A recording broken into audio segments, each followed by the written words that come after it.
So they've been a pass-first offense, which is good because Carson Beck can spin it. But they need more balance tonight, if anything, just to help the offensive line and pass protection. This crowd can make it tough. This is a lot different than it used to be for Texas home games. Anthony Evans back in his home state, set to receive the kickoff of Will Stone.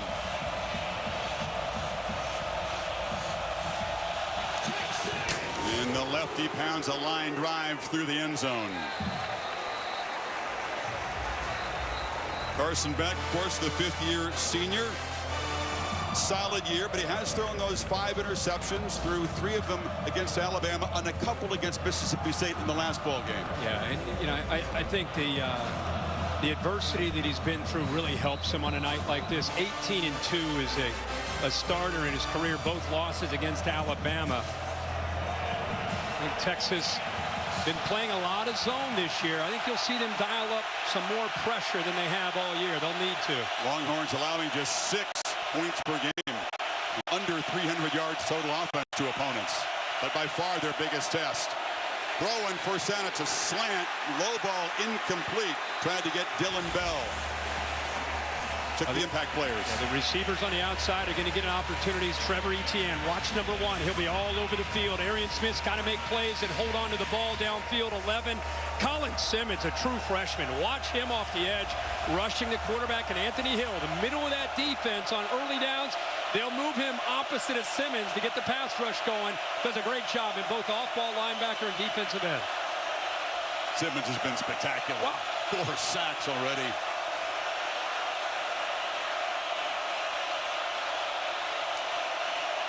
Texas just a 3-man rush. So Beck has time to scan the field. It's over the middle, and it's incomplete.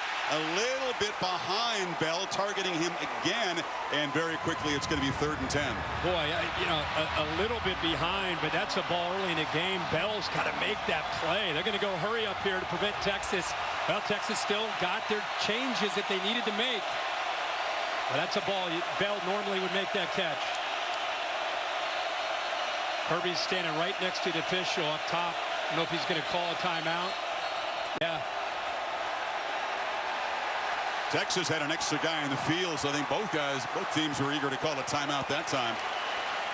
It's going to be interesting, this chess match, these late substitutions. Texas tried to run on some big bodies and didn't get another guy off. Yeah, this is that play, 2nd down off to the left. You'll see him break behind the linebackers. Really a good ball considering he got a little bit of pressure. I mean, that Dylan Bell, I feel like, is a guy that the ball just got off his right hand. He wasn't able to bring it in. But Dylan Bell, Arian Smith, London Humphreys, you know, when we had him in Tuscaloosa, he had mono and was out. He's been back. Dominique Lovett. Now, this offense has got to be able to help their quarterback out. It's been so pass heavy by Georgia standards. You know, Beck's had games where he's attempted 48 passes against Mississippi State, threw it 50 times. Bubba on the left is the play caller, former Georgia quarterback. Not what he had in mind in the first series, though. It's going to be tough against this defense and this crowd. They've struggled a lot on 3rd down so far this season.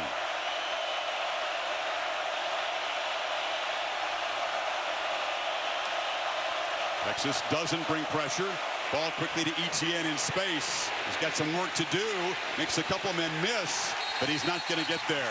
Stop across the 30 by Anthony Hill and Jahdae Barron, and the Dogs go 3 and out. Yeah, safe call here early in this game with the crowd really into it. Just get the screen, see if Etienne can get behind a couple linemen. Texas, good job of rallying to that football. Defense does their job here on the first possession with a 3 and out.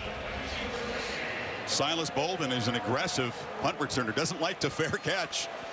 And he'll receive the punt of the Aussie, Brett Thorson.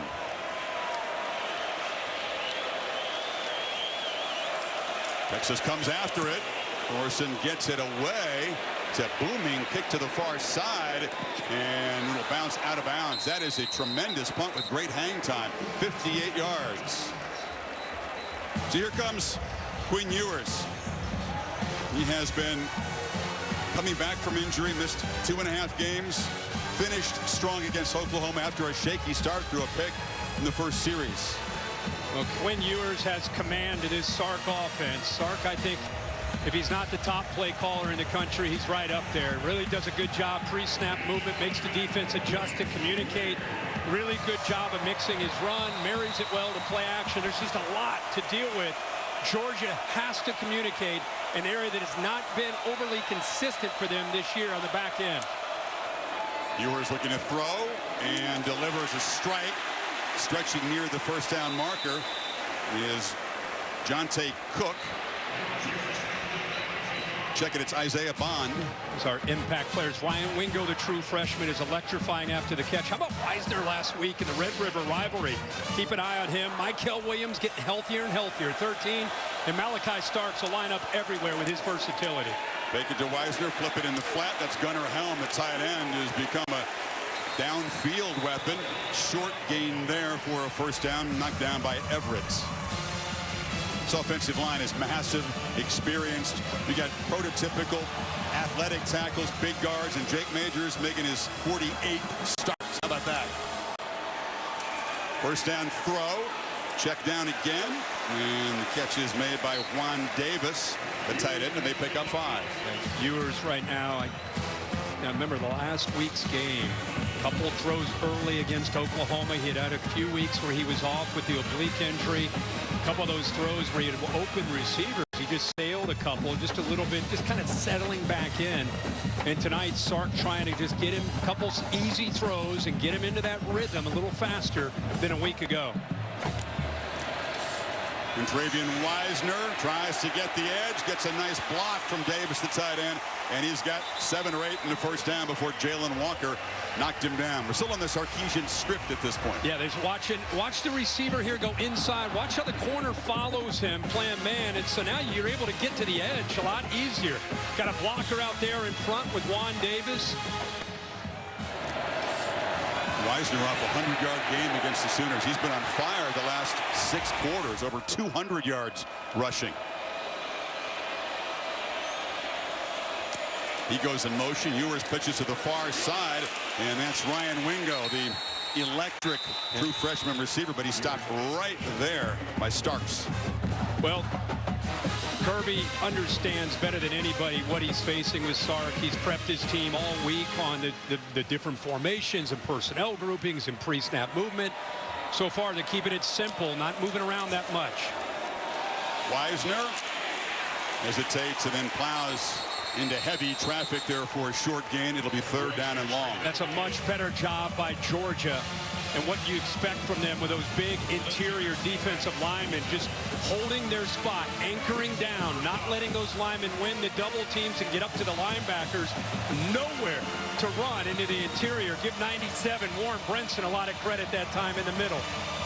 3rd down was a weakness a year ago for this offense. It's a strength so far this season, converting at 50%, but 3rd and 9 against this aggressive Dogs defense. They don't bring pressure, so Ewers has time, not really a runner, and he has to fire it to the ground. There was nobody open, and Jalen Walker was closing down on him, and the Dogs defense gets off the field. Yeah, Chris, you're right. They rush 3. They play man-to-man, and Walker, who a lot of times will be out on the edge, he just looks in the backfield. See the 3, see the man-to-man. Nobody's open. Great coverage, and then he's there to clean it up. Ewers can just throw it away. Ian Ratliff, who's been filling in for the injured punter Michael Kern, punts it for the first time in his college career against Oklahoma. Back out there again tonight. Anthony Evans, dangerous return man, waits for the Dogs. It's a high and short hit, and the punt's going to bounce, and Evans will just get away from it, and it's going to roll dead. Ends up being a pretty effective punt. Wasn't very attractive off the foot, but he made it work for 44 yards. So both offenses stalled at the moment. Second serious Georgia fan. Grew up in this shadow of Sanford Stadium in Athens. Of course, the Minister of Culture, buddy Matthew McConaughey, always down here. He's pumped up. Glenn Powell. You got Joe Rogan here. You got all kinds of sports luminaries here. That's just a taste of it. We'll show you more. But meanwhile, back in this Georgia offense trying to get going. 3 passes in the first series. And the first carry for Etienne, and Trevor Etienne, a quick burst got about 6. People who could be anywhere choose to be here in Austin for this game and this weekend. Golf and surfing colliding here. It's awesome. Drew Brees out there with his kids. I saw him Thursday in New Orleans. He got honored. KD. Kevin Durant. He's a huge Longhorn fan. Oh. And there's the biggest star of them all. No question. That's beautiful. Doesn't need a credential. They make one for you. Doesn't need a credential. Right. 2nd and 4 after the 6-yard gain by Etienne.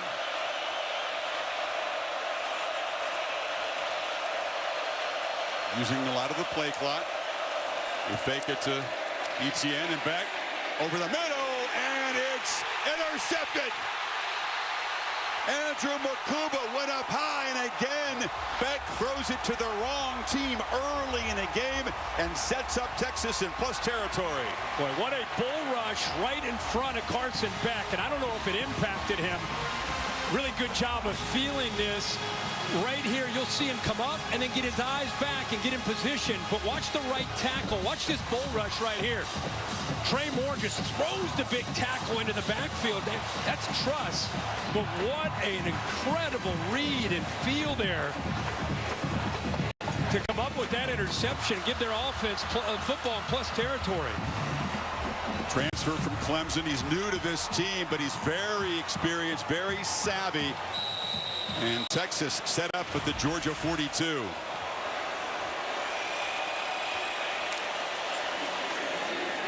It's a reverse and a flea flicker. Ewers checks it down. It's dropped by Wisner. After all that, the easy part was to make the catch, and he had plenty of room. Yeah, Georgia took away the shot downfield. Good discipline staying back. They were not fooled at all. Watch the back end. Look at the safety, the corner. Good job. He wanted to take a shot at the post. Instead, checks it down like you said. Everything was done perfectly. If he catches that ball, it's a foot race.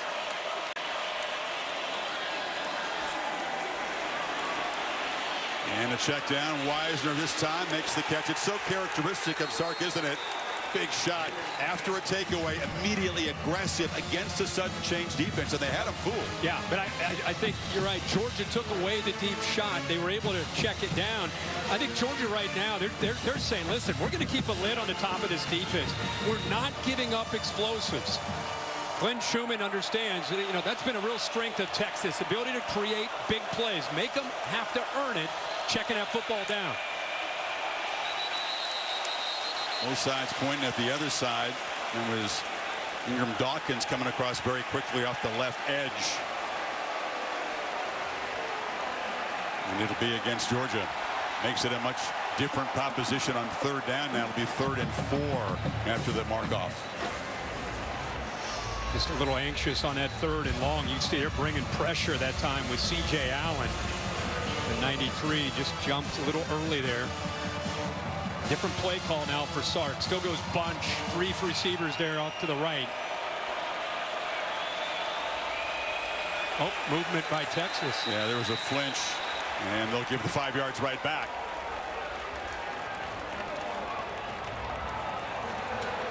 A heck of a time with referee microphones lately. Couldn't quite hear Matt Leffler.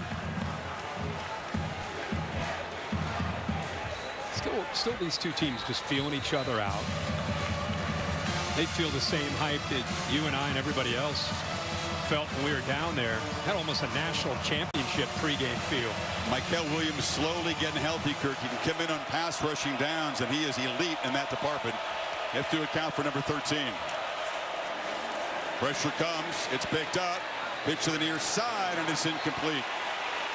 Tried to find DeAndre Moore on a crossing route. Starks in coverage, and after the turnover, Georgia's defense rises up and forces a punt. What a luxury to have a guy like Malachi Starks. He has the athletic ability and feel to be able to sit back as a safety. You can move him up on 3rd down, put him over a slot receiver. He has man-to-man coverage skills. We've seen him in that secondary for 3 years. Really the leader back there again this year for Georgia. And 1st down drop by Wisner, perhaps a play to remember. Texas would have been threatening to score had he made that grab. Instead, they'll try to pin Georgia back. And it bounces in the end zone. And what a job by the Georgia defense after the turnover to get that stop. stops on the world's most popular motorsports circuit. We'll talk more about this coming up. 3 o'clock Eastern on ABC, 1:30 for pre-race coverage. Speaking of racing, the race for the national championship. These cars jockeying for position here. A couple have had collisions there. Georgia got around the Kentucky obstacle. Ole Miss, boom, slammed right into the Cats here. There's a little bit of overtaking. Georgia spun out. Ooh, Alabama crashed into the Vanderbilt wall and lost again. Now, what happened tonight? I mean, I hate to see that car after the Tennessee game. By the way, the cool thing about this 12-team playoff, we talked about it on College Game Day this morning. I counted as many as 30 teams on October 19th going into play today that still have hopes of trying to get into this new 12-team playoff. 30. So the Dogs, after a 3-and-out and then an interception, try to get something going on their third possession. Etienne bounces it to the edge, and stiff arm earns about 6 or 7 before Gilbo forced him out. And that's what you want to see if you're a Georgia fan. Running the football. Get the ball to Etienne. Nice block by Oscar Delp coming around there. He was able to pick up the linebacker, Anthony Hill. And he's got such suddenness and quickness, ability to accelerate. He doesn't need a lot of room. And the big thing that does, again, makes you less one-dimensional, helps the offensive line in pass protection, and will ultimately help Carson Beck throw the football. No surprise, Mike Bobo wants to get Etienne at least 15 touches if he can. Another touch in the running game, and he's free. Trevor Etienne finds a crease and barrels out to the 45, picked up 17. But what a job by Fairchild right here, 53. Watch the center as well, Jared Wilson. They get up to that second level. Beautiful, and the vision there on that jump cut. Again, that's been missing. That's what you want to see. Establish that line of scrimmage. Run downhill into those safeties. Ran right over Michael Taft, who did make the tackle. Georgia establishing the run early, something they have not done very often this season. Beck, pump fake, and a long looping throw, and the catch is made on the far side by Lawson Lucky, the tight end. 21 more yards. Chris, watch this little small pump fake. Watch what it does to the 2 Texas defenders. Gives it a little quick. He's just showing this. Texas defenders come up, then you sneak the tight end Lucky down that right sideline. Really well-designed play there by Mike Bobo, and good execution. You get that running game going. Eyes start to get in the backfield. Opens up things and ability to throw downfield. Nate Frazier, their freshman in at tailback. It's still a Georgia running back room that's shorthanded. Branson Robinson and Roderick Robinson both out. So Frazier a chance to step up here. Short game. Texas, sure, they understand as they rotate defensive linemen. They've got to win and get off those blocks. Again, it's been an area that's been an outstanding strength. Collins, 95. Sorrell's up there, 88. Broughton, 45. Those guys are really talented. Been getting off blocks all year. Nobody scored a touchdown on Texas in the first quarter. They've only surrendered 3 points all season in the first. Back on 2nd and 9. Across the middle, and another interception. Going down low to make the play is Bear. Now they're saying incomplete. Didn't quite have control before it hit the carpet there, but an off-target throw again. Yeah, Carson Beck just not quite on the same page with Humphreys, his wide receiver. And the ball hits the ground. Humphreys actually worked to the inside instead of working to the outside after he got to the top of his route. Beck was expecting him to move to his left. Instead, he went inside to his right. And that's why he almost came up with that pick. So Beck 2 for 6. Needs 9 on this 3rd down. Across the middle, Etienne is able to score free, and he's got a first down at the Texas 20. So effective as a receiver. It's great check down. Everything's taken away. Zone defense downfield. Just check it down. Let him have a little wiggle. That is a tough tackle for Anthony Hill. Really good job here by Georgia, keeping his drive alive. They get into that red zone area. They're thinking about trying to put a touchdown up. Texas only allowed 1 touchdown all year in the red zone. They're tops in the country. Only 7 trips by opponents in the red zone. I can believe that. Won a game.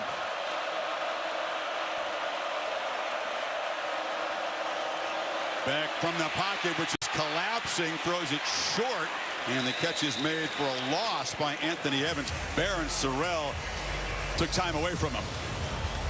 They're getting pressure on these tackles. Watch him matched up here against Green. He just goes right around him, throws the freshman Nate Frazier right into the backfield. Trey Moore also, Simmons, Levin gets a lot of attention. So does Anthony Hill, but Moore right now has been very good off the edge, and you just saw that the strength of Sorrell. If you're running back, you do not want to see 88 coming at you and try to block him. Completion to Lovett on the edge. He's going to be slung down after a short gain by Anthony Hill. So another 3rd and long now for Georgia. They need 8. Well, this used to be where you'd see Ladd McConkey, right, or make a play, or Bowers, of course, make a play.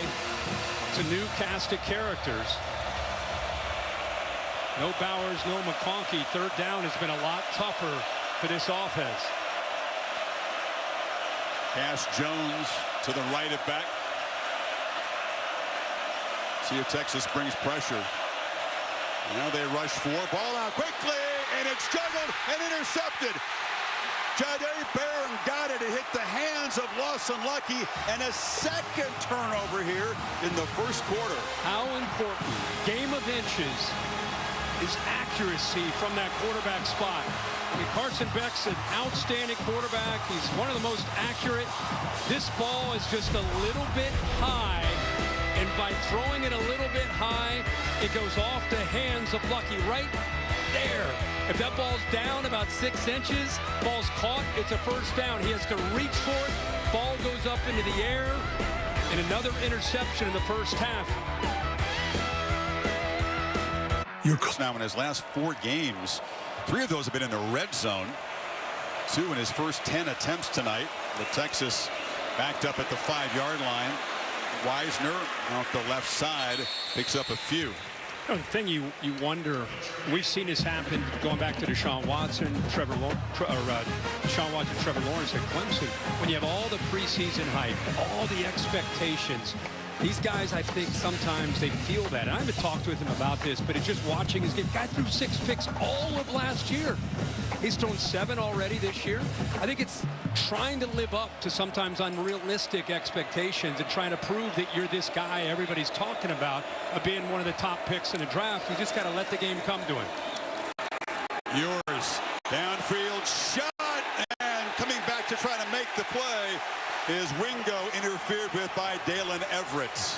Got to respect the speed of number 5. He's a track guy. Well, and I think what happens here is, Sark's going to take shots against these corners because of what he saw against Alabama. Pass interference. Defense, number 6. 15-yard penalty. If you can get these corners isolated, the safety that time came down thinking it would be a quick pass because they were pinned so close to their own end zones. It's the time to take a shot. Fleet-footed freshman Wingo lined up one-on-one against Everett. You like your chances there. Actually a good penalty because Wingo was going to make the catch if he hadn't interfered. Instead, just moves the football to the 23. They gave up some shot plays against Mississippi State. They had 3 big plays in the passing game. Kirby Michael Van Buren, a true freshman, hurt them. Yeah, you're right. Kirby said his headphones, looks like he's kind of referencing the not working. Hope Katie's headphone is working. Yeah, they are, guys. Okay, Kirk, Georgia's comms have gone out, and that means that Texas cannot use their comms at this time. The Tech team here on Georgia's sideline working very hard to get comms back for Kirby and his coaching staff on the sidelines. It's a rule, of course, in the SEC, as it is other conferences, but sometimes coaches have their suspicions. Yeah, the comms don't work. Yeah, but if you take them away from both sides, look. Well, maybe they figured it out. Sark's not throwing his headset away. Kirby's got his back on. So the first down for Texas. Still trying to get things going here. The running game hasn't really got rolling. Continue play.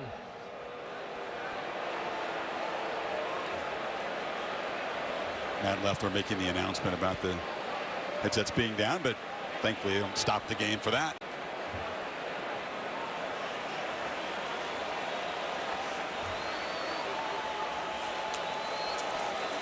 Wisner. The middle. Sarkisian showing patience with the running game. Jalen Walker came around the edge to bring him down after about a 4-yard gain. You know, what a game he had last week against that Oklahoma defense. 118 yards, 18 carries, and a touch. Really taking control of that running back spot now.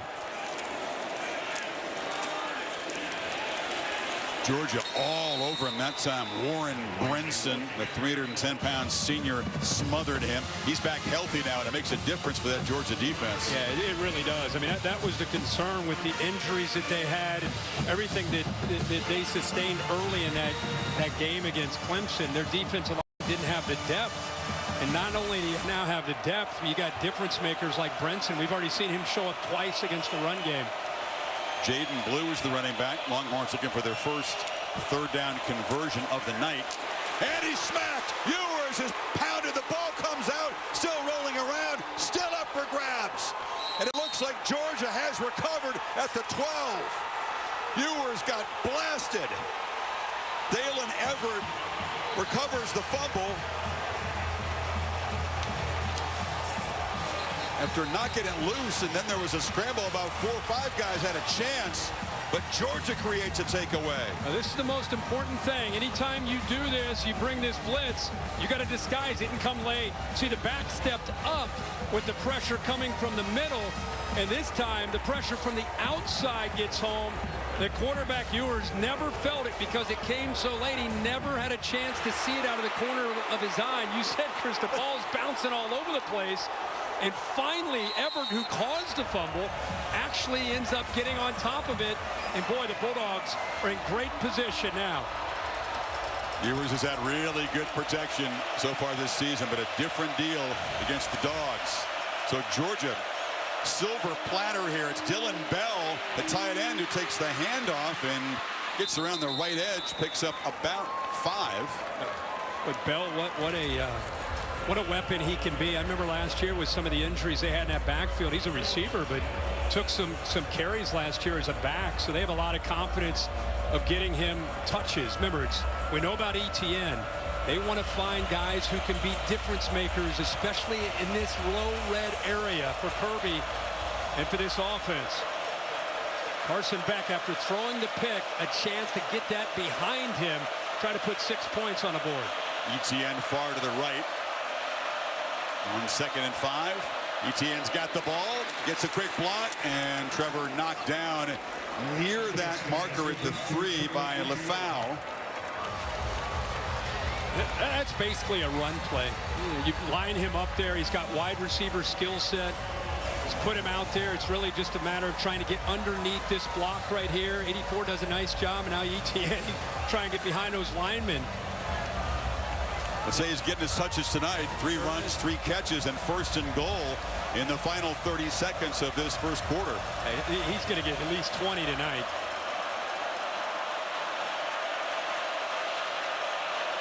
Shift around. 2 tight ends to the right. Fake it to ETN. Beck looking to throw for it, and incomplete. That was lucky down there near the goal line. Good job there by Texas. It's like Jelani McDonald, 25, that instead of keeping his eyes in the backfield, he was in pretty good position. Still a ball that's in the hands. The progressive pylon cam shows you that. The knee would have been down if he held on to it. Probably would have been a bit short. Man, Kirk, again, a Georgia receiver with a ball you have to catch in a game like this.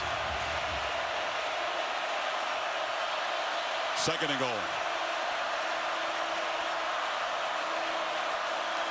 ETN on the toss. Gets into the end zone. Old school Georgia football. And Trevor says, quiet down, crowd. Georgia on top, the short field set up by Everett's forced fumble and fumble recovery. And the Dogs on top in Austin.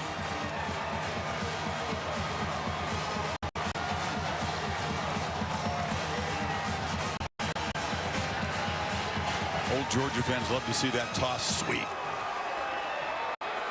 That was a brilliant call on the defensive side by Kirby and Glenn Schumann to get that corner blitz and to get the pressure to get that fumble.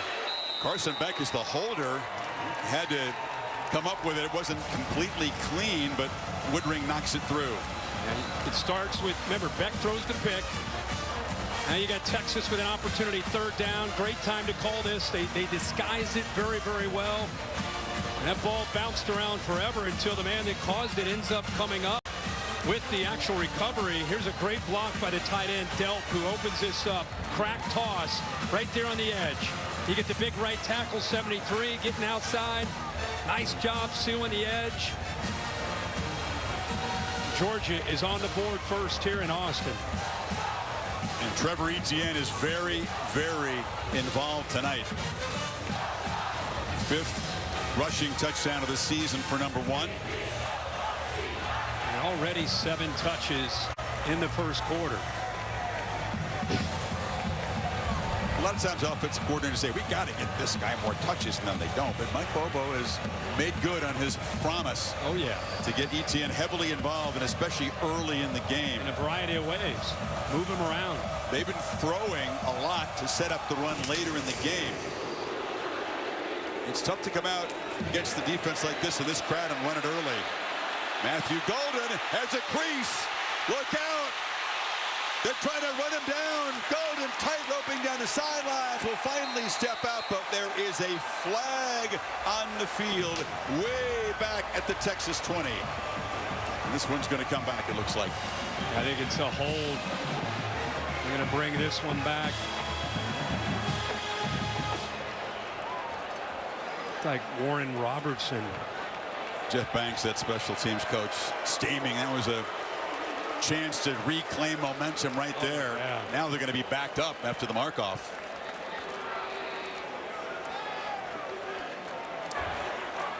Holding during the return. Number 17 on the return team. That's a 10-yard penalty. It's first down. That is the end of the first quarter. Georgia's defense, the story of the first 15 minutes in Austin. The takeaway that set up the Etienne touchdown, and Ewers and the Horns have not gotten going yet. Another look at the penalty here. Got his money's worth. Back after this message, and a word from your local ABC station. 64-yard return negated, but this is a bizarre thing. We believe our eyes here? You're about to show? I was talking about, I thought 24 had the hold. I'll show it to you in a second. Meanwhile, Texas backed up after the penalty at the 8-yard line. Play fake. Ewers this time has protection and will take off and slide after a short pickup. Let's go back real quick, Chris, and here's Roberson, 24, who clearly has a hold. I mean, there's your hold, right? But watch where the flag comes in. This guy's doesn't throw it. You see it come in right there. He lands at the 20. I don't know what a fan. Did a crowd throw that? I don't even know where that came from. There was no official, right? The angle suggests it came out of the stands. No idea. Ewers pitches it downfield. It's overthrown and caromed off the hands of Julian Humphrey. Isaiah Bond was deep. If you're going to throw a flag from the stands, we suggest you don't. But if you do, be correct. And there was a correct call on the hold. Officials went through. It turns out there was a hold on the. Bill Amanya says he's never seen that in his officiating career. Hey, I'll tell you this. I do think it came from the more forward official who threw it like a shotgun all the way back there. Yep, there he is. Oh, you're right. Boy, he must have put that, Billy, way up in the air. That's a good effort. He finally spotted where it came. And he's sprinting the other direction. Hey, we'll take all the help we can get. Sign him up. What an athlete. Meanwhile, Texas faces a 3rd and 7.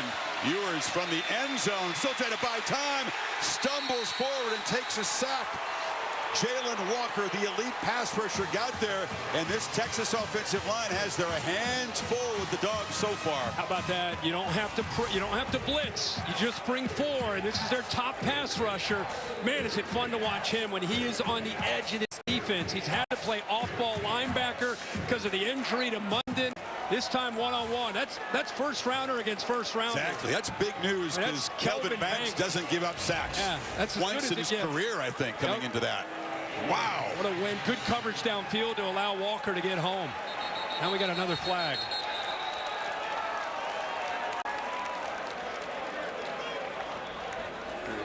Illegal substitution on the offense. Half the distance of the goal. It is 4th down. This Texas offense really struggling. Credit Georgia's defense, aggressive, but this is just not what we've seen. They're usually sharp, clicking early. And Georgia trying to get great field position. Getting the punt off quickly is Ratliff. And taking it in Texas territory is Evans, who skips past one tackler, still running, and he'll be spun down inside the Longhorns 30. 19-yard return, and Georgia already have 7.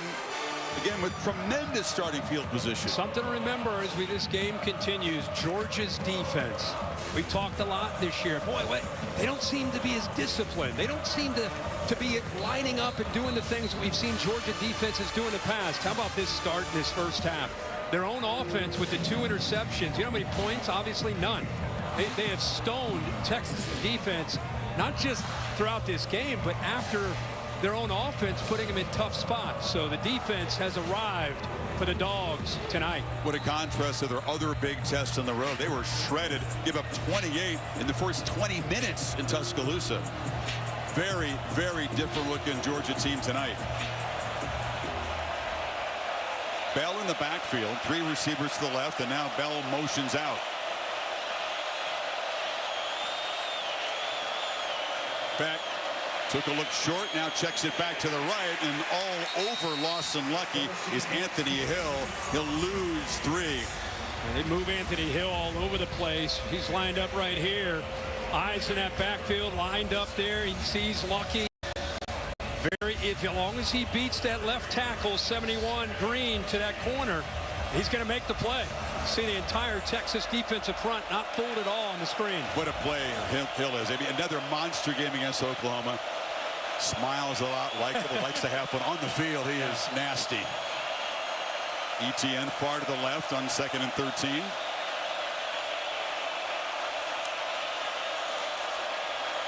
Beck looking to the right. Love it on the edge. That's kind of an easy pitch and catch. And they pick up about 6 or 7.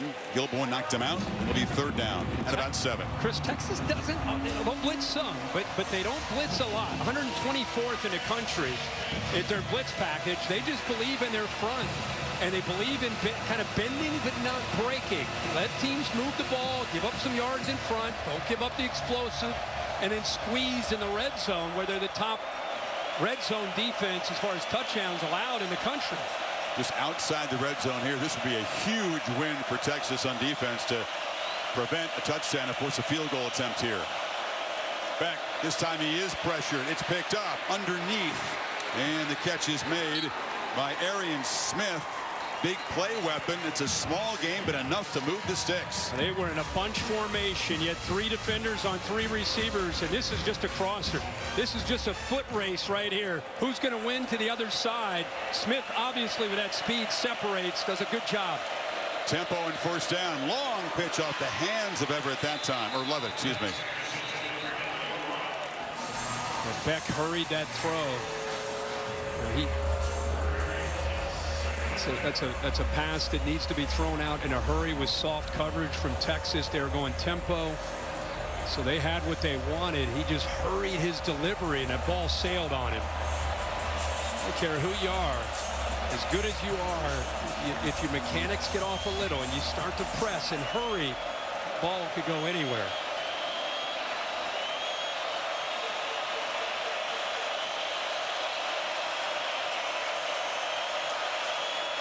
Second and 10, they fake it to ETN, and again check it down to Oscar Delp. They've involved the tight ends early so far. Malik Muhammad knocks him out. 3rd down and long again. Yeah, again, that's a play against man coverage. You throw that out in front of him, and he turns the corner. It's probably a race to the end zone. But by Texas sitting back and playing zone, they're able to let those receivers on the outside, let them go downfield. The safeties have them. Then he can turn his eyes around the corner and make a nice play that time by Malik Muhammad there on that out cut by the tight end. Crowd taking make an impact here.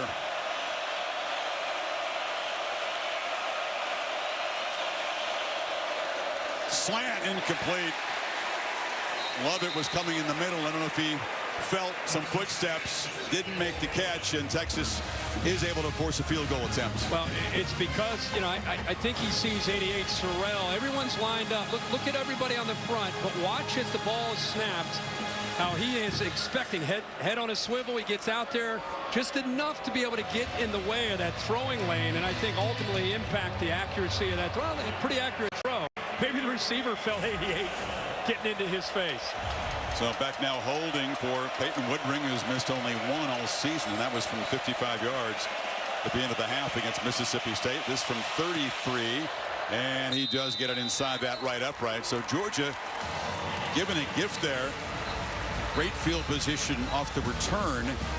Comes away with 3 and builds it to a 10-0 lead. And now Sarkisian and Quinn Ewers in this Texas offense will try to get going. They haven't so far.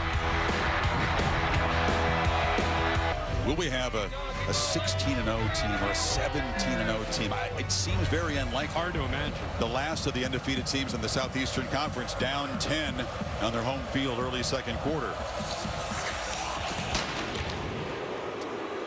Golden will let this one bounce in the end zone. It was the Modelo playbook so far, Kurt. Yeah, third downs. Texas has had some issues. They're 0 for 4. And what's been unique is we've seen Georgia come after him different ways. Defensive line, here they dial up the pressure. Everett gets home. Ball bounces around. This is after the pick by Beck. And then it's just, wow, good against good. And Jalen Walker gets the best of Kelvin Banks that time for a great sack. So 0 for 4, dialing it up, and on those third downs they're averaging over 7 yards. So they got to get better on first and second down, get more manageable third downs for Texas. The Texas offense, it's in their first 17 plays, it picked up 14 yards. Ryan Niblett, speedy running back wide receiver combo, makes a nice gain. Holly?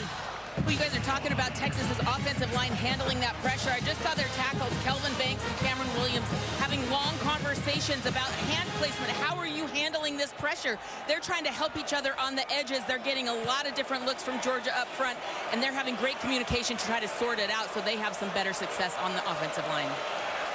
Not a group that's been puzzled very often, Holly. This is I think the best offensive line in the country, but they've struggled early on. They flip back the screen. It's incomplete.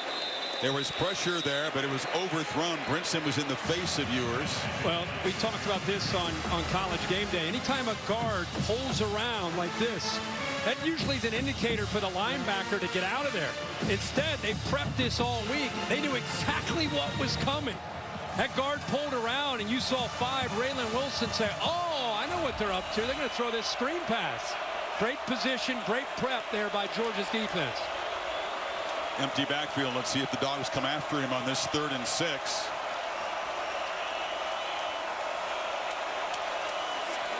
They rush 4. Ewers intercepted. He threw it right to Dalen Everett, who's had a monster first half. Forced and recovered a fumble. Now has a pick. Well, to Holly's point, it's not just the defensive front, Holly. It's the secondary. Look at this view. Anybody watching, when a corner turns his shoulders like that to a receiver, that's man-to-man. He gets out of man-to-man. Now he's in zone. Now he's reading the quarterback. He's not with that receiver, so he baits him. Great job of disguising, and it keeps his eyes on the quarterback, steps right in front of it. Salute to Glenn Schumann, the defensive coordinator, and Kirby Smart for another great call. They're just one step ahead of Sark and Quinn Ewers in his first half. And that is hard to do. Be a step ahead of Sarkisian in this offense, but now each quarterback has a pair of turnovers, and it's Beck's turn again in Texas territory at the 34.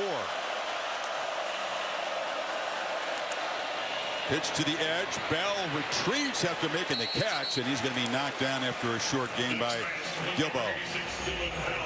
What a game of momentum. Georgia, after the throw by Beck, it looked like, oh boy, what's wrong with Carson Beck? You know, in these big games, is he pressing? Is he thinking too much? And his own defense with the Everett sack. Now another opportunity here with the interception. Yeah, 3 straight drives beginning in Texas territory. They have run more plays in UT territory than their own so far tonight. This is the 18th.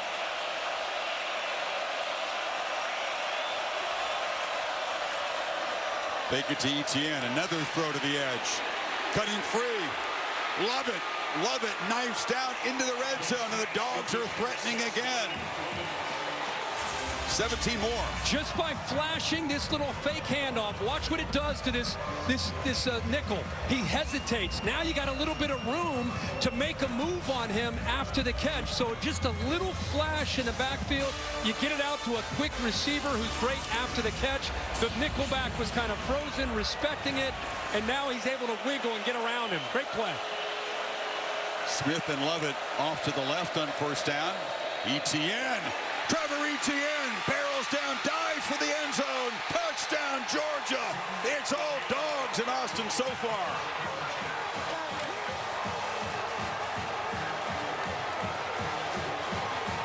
What an effort here by Trevor Etienne.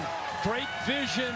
Good job of bouncing it back. And then the effort at the end, I thought he might be down. Instead, he dives, gets the hand down, extends, and that is a touchdown for Georgia. What a play by the little number 1. Second touchdown for Etienne, and these Texas fans and the head coach too, stunned. They've been playing with the lead, blasting people early in football games. Now down 17, the longest deficit in 3 years. 2 Texas turnovers setting up both Etienne touchdowns. Well, the right side of this offensive line, trusts it. Holly mentioned, moves down inside at right guard. Watched him with the blocking right here. This is a thing of beauty. Double team in the middle. Also the vision by Etienne. He bounces that back to the backside, into the traffic, and then extends, as we said, for that touchdown. Chris, right now, as you said, it's all Georgia. Poshmark. 76 miles an hour. Yeah, he beat me by 10 miles per hour. I'm a little disappointed with myself. But we were in the McLaren. That car was so amazing. Here you go, Holly. Your uni, you got the helmet. I'm a huge McLaren fan. Yeah, that was great. Yeah, it was so awesome. I did make a bet with Quavo who would go faster. We were doing it at the same time. And he beat me by 2 miles per hour, too. So I'm going to have to talk to our driver, Fernando. But we had a blast. And that track is crazy. On Sunday when they do that race, guys, the turns are wild. And you will not believe it when you see how fast they're going around those corners. Cool. And we saw Lewis Hamilton in person. Cool. Six-time winner of this. Again, that's 3 o'clock tomorrow on ABC. The always comical pre-race show begins at 1:30. He just kind of takes a walk, that guy. Walks around the starting grid. Oh, Martin. Yeah. Wow. It's a 17-point hole. Texas needs a spark. And they have not gotten anything going on the running game. Wisner dropped for a loss there. Aguero on the play. Boy, Quinn Ewers off to a really slow start. You can see the deficit that they're facing. He's 5 of 11, 17 yards. An interception that cost him a touchdown to Georgia. Sark searching right now. They're not able to run the football. Only 1 yard running the ball. Second down behind the sticks, and that's another catch made and another loss. Aguero back-to-back tackles for loss. It'll be third and extra long. And what's happening is the line of scrimmage is being dominated by Georgia. That's just 4 guys. Ball's got to get out. You're sitting back, able to see that. Playing man-to-man underneath. You got 2 safeties back. Hard to get the ball thrown downfield. Timing and rhythm is just off right now. And give Georgia all the credit. Incredible job by this defense. They gave up a bunch of yards, not just to Alabama, but also Mississippi State. All-out blitz. Ewers cannot escape. They've got him again. Jalen Walker for a second time against this highly touted offensive line. Dogs are owning them right now. This time, again, different looks, right? This time, they're going to bring 6 guys. Watch the back. Gets blown up, pushed on his back. That's Jaden Blue. That pocket just collapses right on top of Quinn Ewers. There's 11 again. How fired up is Jalen Walker leading this defense? He's like, they can't take me. Not tonight. He's right. Not many people have been able to overwhelm this veteran Texas offensive line. Evans comes up. It's a short punt. Nice tackle made in space over there, but Georgia already up 17 will take over near midfield, just 36 yards on the boot. He's in 19 Sugar Bowl. Texas got him 28-21. That was the Texas back moment for Sam Ehlinger. Yeah. Well, Georgia's back if they ever win anywhere. Right. Again, tremendous starting field position. Total yards edge of 132 to 15. Back over the middle. Tried to find Lovett on the crosser. Misfired. Texas bringing some pressure. Georgia does a really nice job of picking it up, communicating. Beck had time to throw. Wonder, could they create explosive plays? 4 plays of 15+ yards already for Georgia. Texas has 15 total yards of offense. Look at that. Through 23 plays.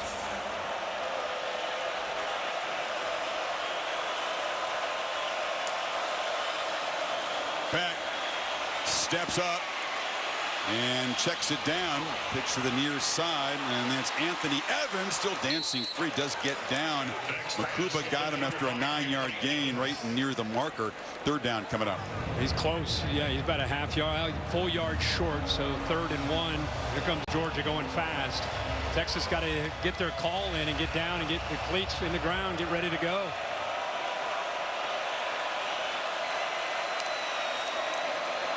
Etienne, 1st down and more. Trevor Etienne barrels forward down to the Texas 32. Got 14 more. What a first half for Etienne. Yeah, what a first half for this offensive line. This is an offense that couldn't run the football that well. All we've heard about is how they're too one-dimensional. Don't tell this offensive line tonight. They've rotated some bodies on the right side, opening up holes and getting Etienne into space. He's averaging 10 yards a carry tonight. No line. It still doesn't have their best player. Tate Ratledge still not able to go. Had that tightrope surgery on the ankle. Not quite ready. Could be an emergency 3rd center tonight, but the other guys are really stepping up. Beck backpedals on 1st down and just fires into the dirt. Don't see a receiver in the area. Etienne was kind of close, but Sorrell is bearing down on him. Yeah, he's been able to get off blocks and get pressure. He's just outside here. They move him around inside, outside. He's able to earn a screen. They're whipping on that left side. You can see Etienne there. Throws it. Etienne's kind of moving to the right. Kind of came out of his hand funny. Yeah. No way there was an intention to try to complete that pass. Nope.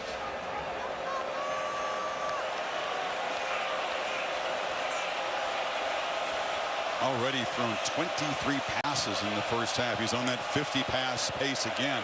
Nate Frazier is the back, and the young guy stopped after a couple of yards. Be 3rd down and long again. I know there's 5 minutes to go here in this first half. It's an important last 5 minutes for Texas. They get the ball to start the second half. They got him at 3rd down here. And Texas is going to call a timeout. I think you're exactly right. I mean, right now where they are, and Georgia's sort of in fringe field goal range, but this has been an incredible first half. You said how important momentum is. I think Georgia came in obviously with a brilliant game plan so far and bad intentions, and an incredible first half against an offense that has been blowing people up. Yeah, and I think the one thing, the caveat that we would talk about is they're blowing people up, but they haven't played a great opponent. They played some good opponents, but not a great opponent. And I knew that Georgia, because all the people talking about, all of us talking about, boy, Georgia's just not quite. Remember the game against Alabama down 30-7? They showed so much heart and grit coming all the way back, but they have not put it together. So people wondered how good could they be. I think they took a lot of that personally. You knew they'd show up today in a bad mood. I would say for Texas, I agree they haven't played a great team, but they played defenses like Michigan and Oklahoma. Certainly the strength of those two teams for their defense. Yep. Boy, but Georgia's defense tonight. Next level. Next level. Dogs 3 of 6 on 3rd, and they've converted some 3rd and longs already. Pressure comes back. Moves sideways in the pocket, incomplete. Tried to press the ball down to Lovett, but Gilbo was in coverage, and it's 4th down. Well, that time Texas brought 5. They got to try to create some one-on-one opportunities against that Georgia offensive line. Beck does a nice job stepping up, gets enough on that ball, actually gets into the hands of Lovett, just not able to hold on to that. Pretty good effort there by Beck to get enough on the football. So Peyton Woodring will try it from 48 yards.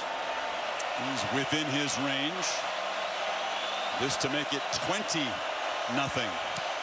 And he knocks it right through.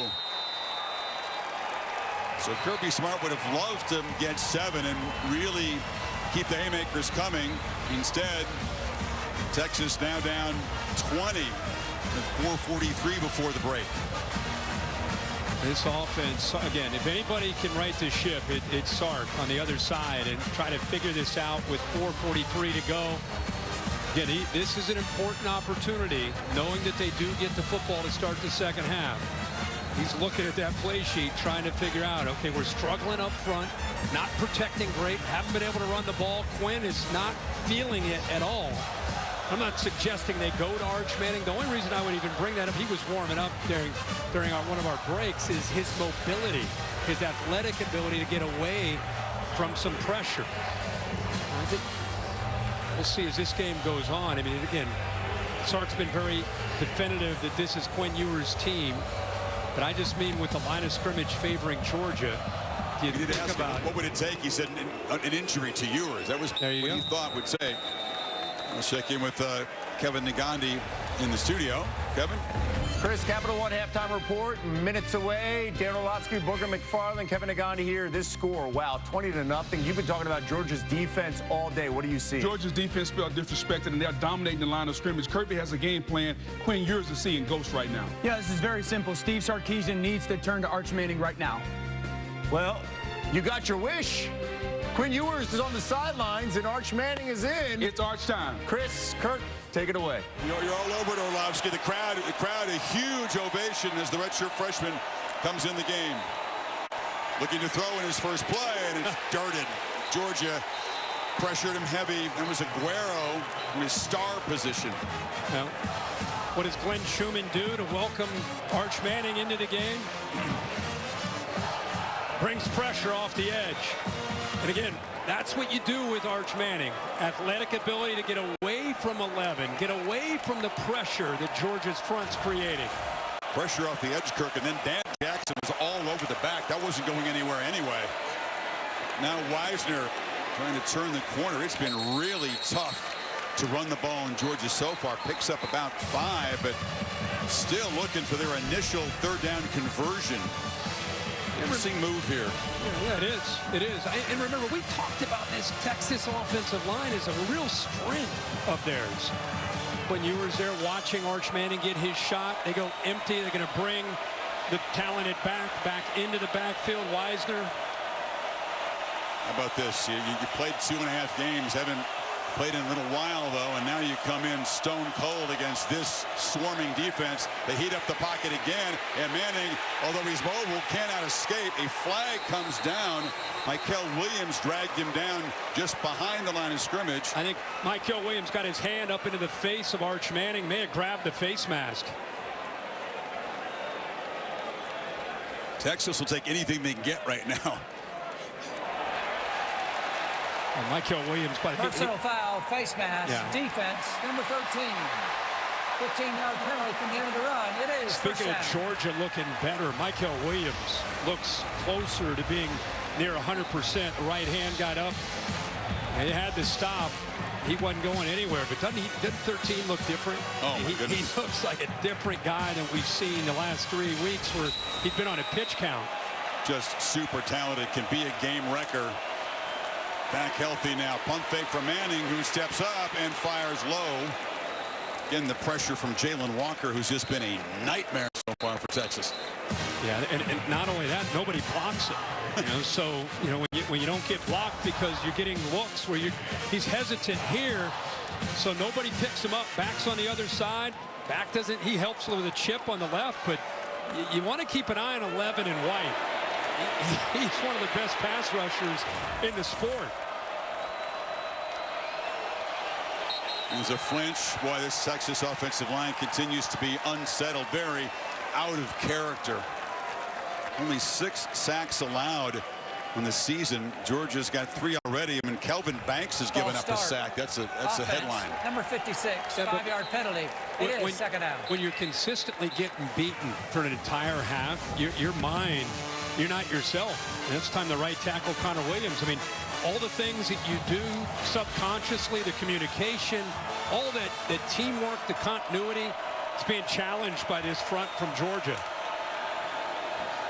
Man fires complete, and catch is made there by Gunnar Helm. They involve the tight end for the first time here. Pick up 8. It's still going to be 3rd and about 6 here. That's an area that I think Sark feels confident that Gunnar Helm or even a back like Weisner coming out of the backfield against the backers. You can win those matchups in the interior. It's tougher on the outside. Man, a lot of man coverage, a lot of too high safety looks. Dogs moving around pre-snap. They're going to bring pressure. This time it's picked up. Manning down the middle. Incomplete. Downfield throws are a strength of his. DeAndre Moore had a step, but it's 4th down. Yeah, they showed the pressure on one side. They walked it up over here, and then the pressure actually ends up coming from over here. It's picked up pretty nicely. Helm helps out. The right tackle helps out. You can see the underneath crossers wide open. And instead, he takes a shot downfield to DeAndre Moore. So Sarkisian makes the quarterback change. Didn't really get a drive going. The face mask set him up, but Georgia rises up again, and this punt will bounce into the end zone. So Georgia has 2:55 and all 3 timeouts to work with before halftime. We have to wonder, was that a series to let Ewers take a breather on the sideline, check it out, or does he stay with Arch Manning from here on? Yeah, well, I think you got to give another series. If you make that move, you can't just give him one. Sunday NFL Countdown, Week 7, setting the table. Saquon Barkley with an interview before he goes back to the Meadowlands as a member of the Eagles. 10 Eastern tomorrow morning on ESPN and the app.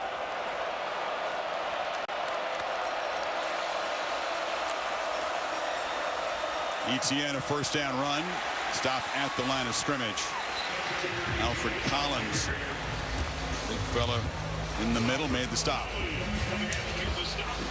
You know, Kirby and Sark met only one other time going back to the COVID year, 2020. Sark was the offensive coordinator at Bama. That was a great Bama offense. Mac Jones, Smitty, Devontae Smith, they had 564 yards and 41 points that night. Today, offensive line. Yeah, that was a great team. Najee Harris tonight, 28 yards and 0 points.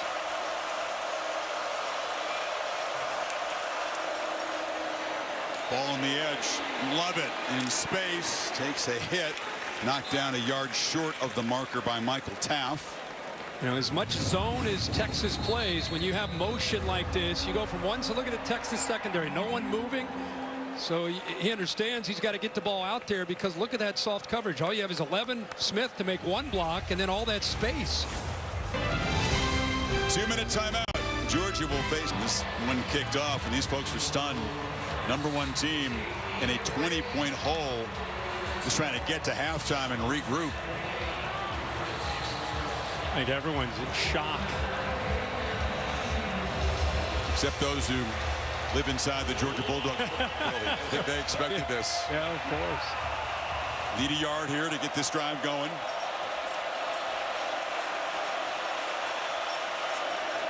ETN. No, he's not going to get there. Instant penetration by Alfred Collins. And Texas will get the football back here with a chance to get on the board before halftime. I know Coach Saban's at home watching this game. He's going to love to see this right here by Collins. Watch him extend, use his hands, get off the block, and get some help from the inside there. What a job. And a critical moment for the Texas defense. They come up with that stop on 3rd and short. Georgia offense has been putting points on the board in every possession, taking advantage of some great field position set up by some takeaways and a return. And Texas, the season off to a start there. Then Quinn Ewers, a non-contact oblique injury against UT San Antonio. Manning came in against that game. Then he played against ULM here and Mississippi State. Very efficient, long touchdown runs, some big downfield throws. Ewers came back after a month out of action. Played pretty well after a slow start against Oklahoma. So we'll see if Manning goes back in there, and he has not played anything like an opponent. Georgia out with their offense on 4th and short. They're obvious they can't be going for this, right? With a minute 56, they've got to be just trying to draw them off. Well, it's worth a shot here. I don't know if Texas is ready for this. ETN is the back. Still plenty of time on the play clock. No shots are going for.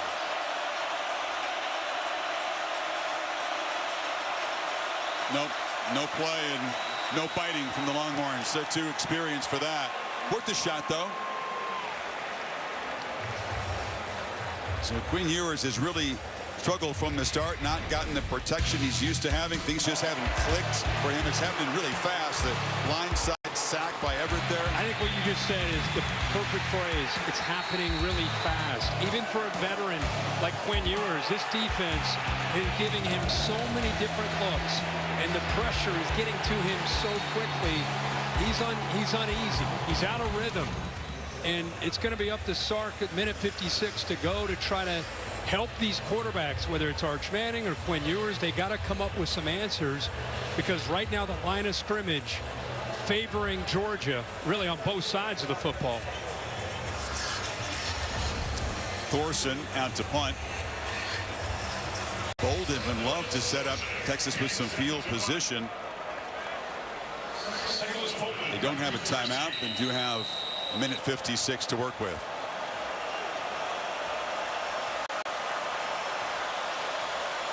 Texas sends a second returner deep very late. Kirby Smart running around and pointing to his punt team.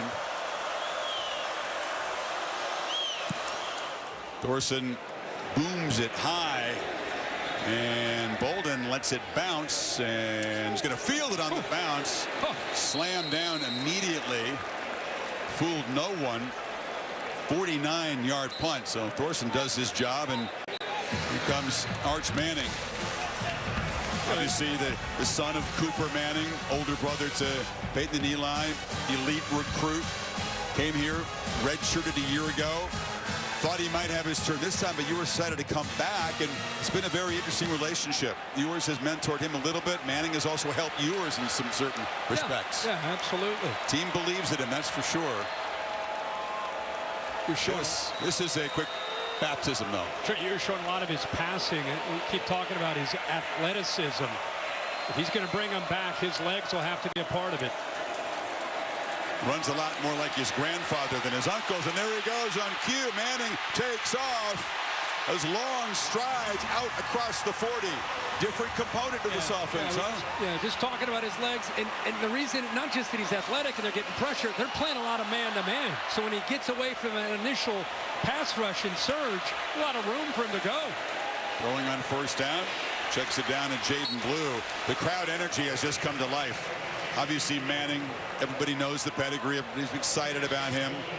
He's the new guy in town, and this crowd has been kind of waiting to see him in kind of in a big game. Oh, yeah. Getting close to a minute here. Needs a little more urgency. Has time, now runs out of it and flips it down to Blue, who's got some space, and he skips out of bounds. That's a first down at the Georgia 48. Yeah, really good job. Nice composure from Arch Manning. Everything taken away downfield. Waits, though. He didn't panic. He didn't just jump out of the pocket. He worked through his progressions from that pocket and then finds his check down. Very well schooled. Remember the tutelage of Sark and these 2-minute opportunities. He does a lot of this in these Thursday practices. It's not just Ewers taking those reps, so it could pay off in a big way here for Arch Manning if they can put points on the board. Final minute. Pressure comes. Manning escapes on the run, trying to make something happen. Cannot get away from Jalen Walker. Wait, Chris, instead of off the edge, he spies. This guy again, he's an off-ball linebacker, really an edge player. Look at him waiting. Is he going to go? Is he going to go? It's a foot race. I got to beat him out there. I'm not going to. Look at the yardage he would have picked up if he got around him. 2nd and 21. Manning from the pocket. Ball comes loose. It's scooped up by Walker.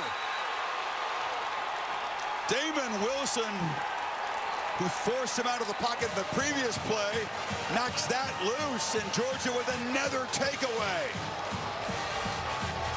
They'll review this to make sure that it was a fumble. The arm not coming forward. Now, what an incredible game for these edge defenders for Georgia. Both Wilson and Walker, they'll play middle linebacker, but they'll, in obvious passing situations, because of their twitch and quickness, they line them up on the edge from time to time. And, well, you can see what Wilson could do. 6'4", 250. He and Walker having a field day on these pass rush situations. Cannot overstate how shocked this Texas offensive line must be. 5 sacks given up. A couple of strip sacks by this Georgia defense. Now the Dogs, they've got a bunch of timeouts. 25 seconds before halftime. Pitch on the sidelines, catch made, and they'll spend a timeout right there. And it was Arian Smith. Kirby says he took the timeout earlier. They didn't see him. Yeah, he said 20 seconds. Just give me 20. Give me 20. Man, if you forgot, Kirby Smart can coach. Oh, yeah. Boy, this is a different energy, different confidence. They got backed into a corner. People doubting them. You knew they would come out here with bad intentions. He's making his case to Matt Leffler. He really wants those 3 seconds back. Could be important. Still got a couple timeouts in field goal range already. Man, do you take a shot next? Had a couple picks, but do you press the ball down to the end zone? You try to make it 27. Of course. Nothing. Yeah, absolutely. Remember, you don't have to on this play. I mean, you could pick up a first down, get the clock stopped, kill the clock, and still preserve that last time out, and still have a shot or two at the end zone. If that's the, I don't think you need to heave ho to the end zone here. Pick up the first down, get across the 20. And Beck has his pass batted down by Collins. Down to 12 seconds now.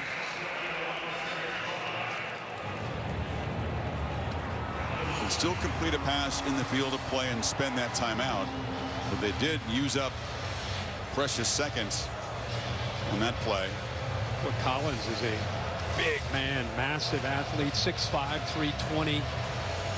He's got a great ability against the run, holding the point, but we've seen him moving around tonight with some great quickness for his size at 320.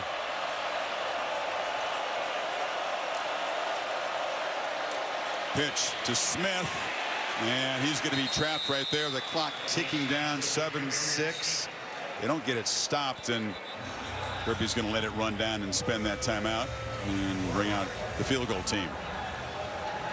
What an incredible first half for this Georgia defense. Jalen Walker, Kirk, has 7 tackles, 3 sacks, recovered a fumble. Dalen Everett has 2 takeaways by himself. Right. Yeah. And Texas has 38 yards of offense in this first half.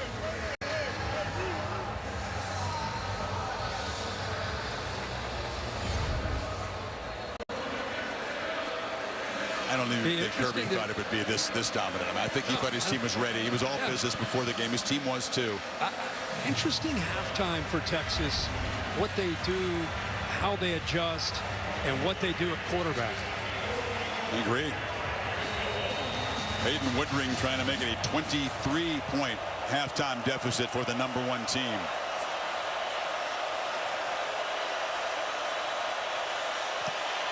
All 3 phases for Georgia solid. They allowed 22 first half points in their first 6 games of this season. Georgia 23 tonight. Let's get the reaction of Steve Sarkisian with Holly. Coach, what did you want to see the change in your offense to bring Arch Manning in when you did? Well, I was just trying to settle Quinn down a little bit, try to give us a little bit of a spark, but we got to get out of our own way. We're not playing very good as a unit right now. Thank God our defense is putting out some fires for us. Regardless of who your quarterback is, what do you do up front to get some more protection and rhythm? Well, we got to win on first down, and then we got to capitalize on 3rd and 4s and 3rd and 3s, but we got to find some explosive plays as well. Thanks. Let's go to Katie. Thanks, Holly. Kirby, your defense forces a quarterback change. How has your group been able to disrupt what's normally an explosive offense? Well, our guys are playing really hard. Schumann's done a good job putting some packages together that have helped us a little bit disguise things, but we all know a lot of football to be played. We got to quick kick and field goals and score touchdowns. Does Arch Manning change anything that you guys do defensively? Yeah, a little better athlete, can run. They got some runs mixed in there with him. He's more apt to take off and scramble, and he did there. He's got really good legs, and I said that going into the game. He can use him for wheels. Thank you. Thanks. No, he knows that his team staged a furious rally in Tuscaloosa. He knows that Manning and the Longhorns are capable, but a stunning first 30 minutes in Austin, Texas. 23-0. The Dogs barking and dominating. Halftime report coming up. You're watching the SEC on ABC. Bringing out the sledgehammers, pounding Texas's offense. 38 total yards. Chris Fowler, Kirk Herbstreit back with you. Longhorns have the football, and Quinn Ewers is back at quarterback. Your reaction to Sarkisian's decision to go back with the veteran? Oh, we were talking at the break about which quarterback do you go with, and I did say go back to Quinn Ewers. And face it, this is not a quarterback. One's good and one's bad. This is about an offensive line that's getting whipped by Georgia's defensive front. So the message is go back to your original plan. You got to have confidence in your offensive line. You got to run the football. I mean, this whole offense is predicated upon the ability to run the ball. How about this? Georgia tried a little squib kick, maybe try to steal a possession here. Instead, they've given Ewers a Texas possession at the 45. Benny did a pretty good job of getting his hand on the ball, actually, and bringing that in. And David Bend is a linebacker, but shows the good hands. So what is Ewers thinking, Kirk? I mean, it's been nightmarish. 3 completions, or 6 completions, but only for 17 yards. He's been hit, harassed, pressured on half of his dropbacks. That's a stunning percentage. I'm going to see how the offensive line adjusts. No help from the running game. They hand it back inside to Wisner, who picks up 3. Holly had a chance to talk to Steve Sarkisian. Yeah, I wanted to ask Sark who he's going to go with here in the second half. He told me Quinn Ewers, and it's important to remember he has been very intentional about how he has discussed this quarterback situation all season long. Quinn Ewers is our starter. He says it over and over. Quinn is the leader of this football team. Every young man I've spoken to says that. Sticking with the run, Wisner not much. It'll set up another 3rd down, and Texas 0 for 7 on 3rd down. And again, you got to start somewhere. You catch a break on a squib kick that you knock down with Benda. You get the ball around midfield. You got to capitalize. I mean, this half's going to get away from in a hurry. You got a manageable 3rd down. Most of their 3rd downs have been 3rd down and long, so they're 0 for 7. You got a shot here. Talking about one of the biggest games in the history of this 100-year-old stadium, and it's one of the worst offensive halves in Texas history.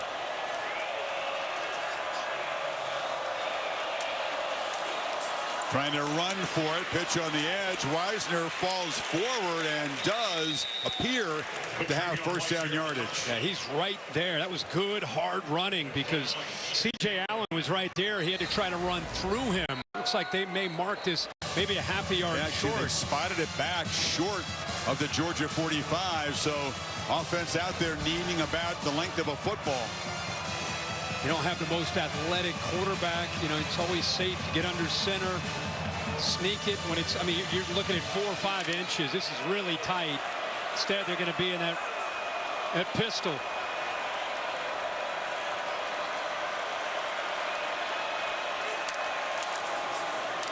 Take it to Wisner around the end. It's Wingo, and he will break free Wingo's so dangerous. He's had 2 explosive runs this season on the end around, averaging 40 yards a crack, enough to get the 6 going. Gutsy call by Sark, because watch, Tyrion Ingram Dawkins, 93, right there, had him short, grabs onto the shoulder pad and just unable to bring him down. Good tough run there by the true freshman.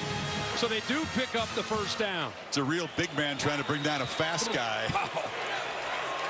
So now first down inside the Georgia 40. Fake it to Wisner. Ewers across the middle, and the catch is made by Matthew Golden, and he's down to the 15. This is a great route right here. Watch what he's able to do and get the defender turned by Golden here. Nice job there. See that the defender has to turn away because he's got fooled at the top of that route. Got 24, by far their biggest pass play tonight.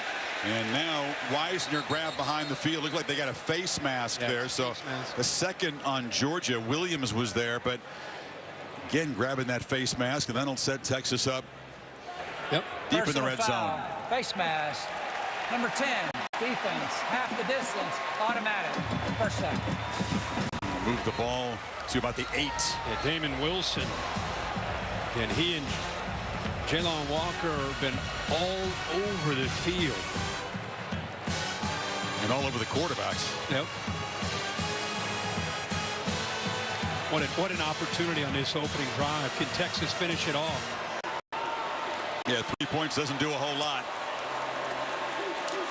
And in the flats, catch made by Wisner. So often, so far this season, plays like that are open. Georgia's all over that swing pass. Yeah, and this is a great effort here. Watch Allen Chris have to get through some traffic. Has to. Am I going to go under or over? He goes over, and now he's got to make a play on Wisner in the open field. I'll tell you, these linebackers have been a little bit inconsistent by Georgia standards. Boy, tonight they sure have delivered as a group. Tackling has come up about 3 levels from what we've seen from Georgia so far this season. Second and goal. Batted down to the line. Just rejected by Ingram Dawkins. There's 3 guys that are just different on the Georgia defense. Ingram Dawkins and Walker and Mykel Williams. He can't get in and pressure, so instead the athletic ability at 6'5", 280 to go up, read the quarterback, time it up perfectly to knock it down. Third down. You're thinking it was 4-down territory, right? They had first and goal at the 8. Sure feels that way.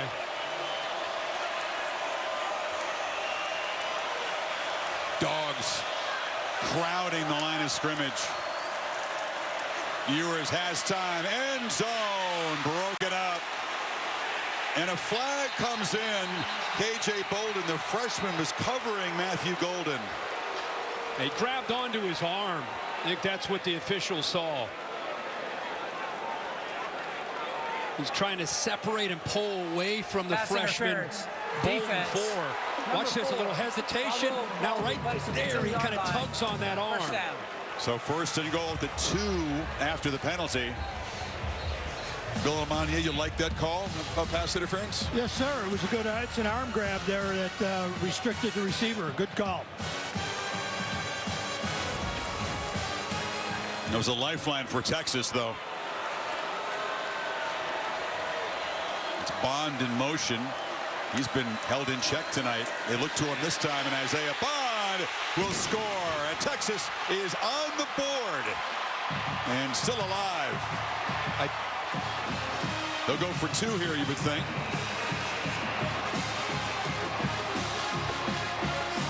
He's not doing hook 'em horns. He's saying, let's try to cut this lead. 23-8. It's just good to see Bond healthy and able to play. Here's the AT&T clicker. He's right here. Watch the different motion. Now he goes back the other way, and now it's great job by the defender being slow to react to that motion going back. Remember the big Super Bowl that you saw a play like this happen. So good job of getting him out of position by utilizing that pre-snap movement. Bond from Buford, Georgia, knows a lot of these dogs, and they know him very well because he heard him when he was in Alabama. Let's go for Dos, brought to you by Dos Equis. And into the end zone, it's caught. So Bond gets a touchdown, adds the two-pointer, and it is a 15-point game now, early third. And not only do you get the points, but you energize the crowd. You get them to believe with 11 minutes to go in the third quarter. So the touchdown, when they get him out of position, using that motion that Sark is very well known for to try to create favorable matchups. And then the two-pointer, another well-designed play. Coverage takes away it underneath, opens up behind for the two-pointer. Two penalties helping them. And there was a face mask penalty. Pass interference in the end zone that set him up.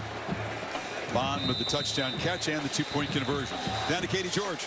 Well, guys, Kirby Smart's been reiterating the same message all night on the sidelines, telling guys, we're not here to take pictures. We're not here to win a trophy. Don't be looking at that big board at who's here. You stay locked in and focused. This is a long, long game, far from over.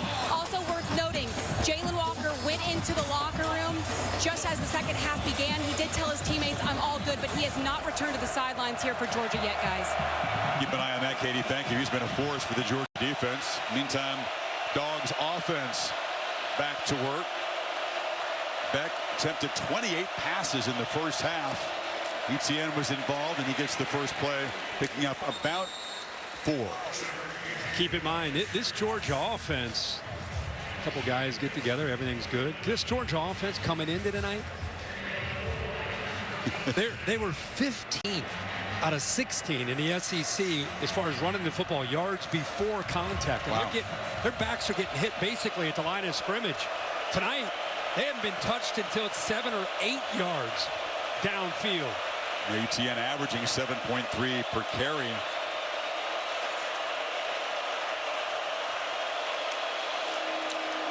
He's got it again, and this time they knock him down about 3 yards short of the marker.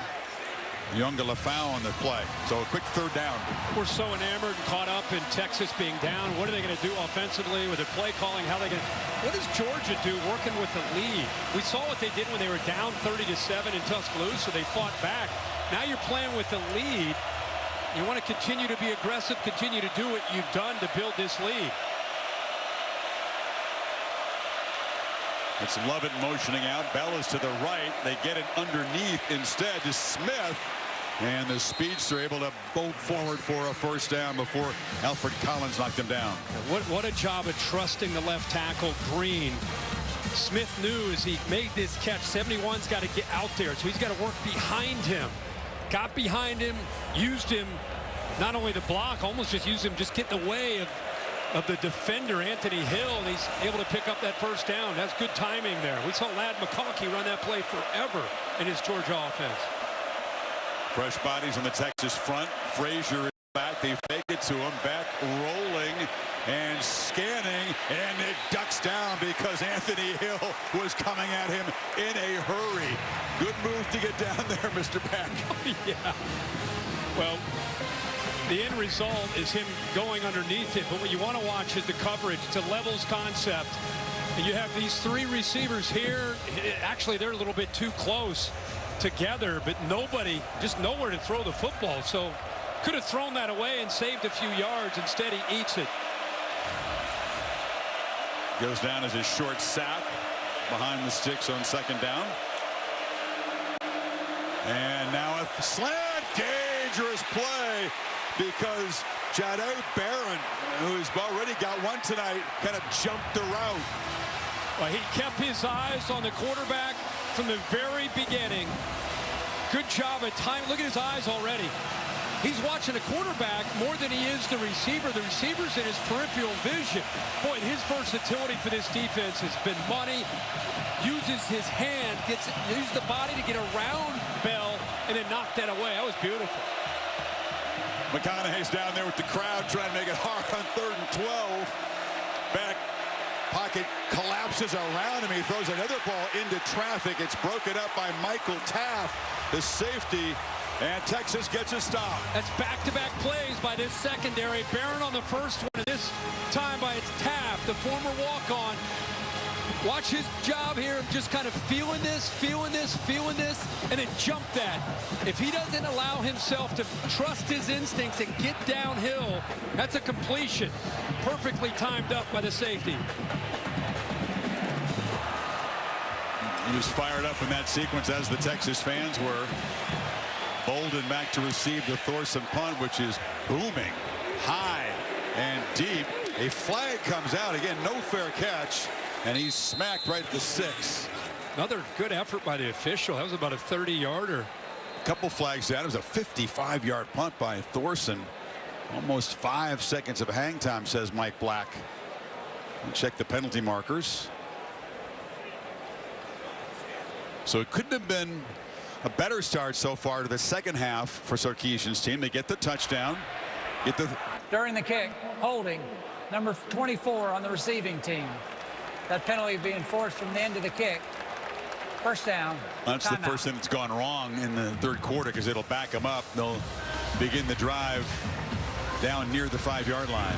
Roberson, who we thought might have been involved on a holding call earlier, he takes Arian Smith and just throws him to the ground. MMA. I didn't do it. At the beginning of the 45, after the mysterious kick, they converted this to Wingo on 4th and 1. What a play to keep it live on 4th and 1. A lot more movement before the snap, creating confusion. Really what we thought we'd see more out of from Texas. It's the first drive we saw the Sark and Quinn Ewers rhythm that we expected to see most of this game. So great adjustments. Whatever they did on that opening drive, it works. Now they're pinned back inside their own 5-yard line. With the long punt and the penalty, Georgia netted 60 on that. Now a downfield shot, and fighting back to make the catch is Matthew Golden, and they are pinned deep no more. They went after Julian Humphrey one-on-one. Sark must have challenged these receivers, and I'll tell you, the one guy that's answering the bell is Matthew Golden. Second big play by Golden, the junior from Houston.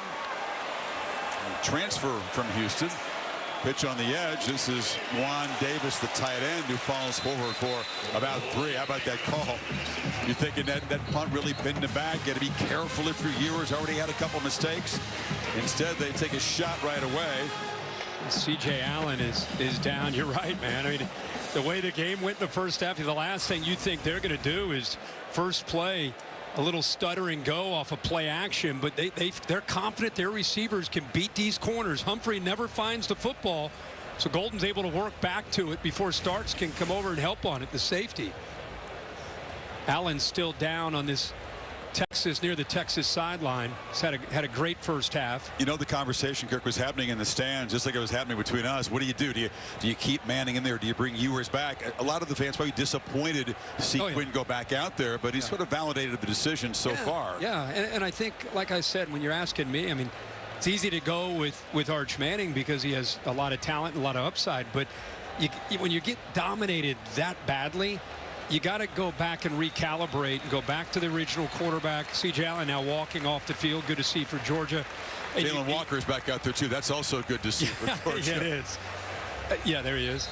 But, yeah, you go back to the original plan. And remember, one thing they thought they could do, we all wanted to see all the pre-snap movement, the eye candy, making Georgia have to communicate and adjust. Didn't see it a lot in the first half. We sure saw it on that opening drive to start the second half.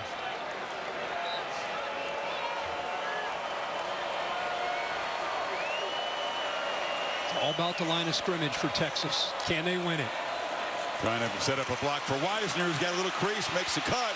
It's a better run than he had the entire first half. Starks got him down, but he picked up 10. They're in Dogs territory. There's the counter play. You and I saw a lot in Dallas at the Cotton Bowl last week. This play worked, and 26 ran a lot of them. And this time the timing is good. The front side is able to collapse down. We haven't seen that at all, which cleared the opening for the left guard and the tight end to pull around and open that up. They're not afraid to hammer away on the counter, are they? That one was blocked well. Yeah. Two-back look now. Blue and Wisner flanking Ewers.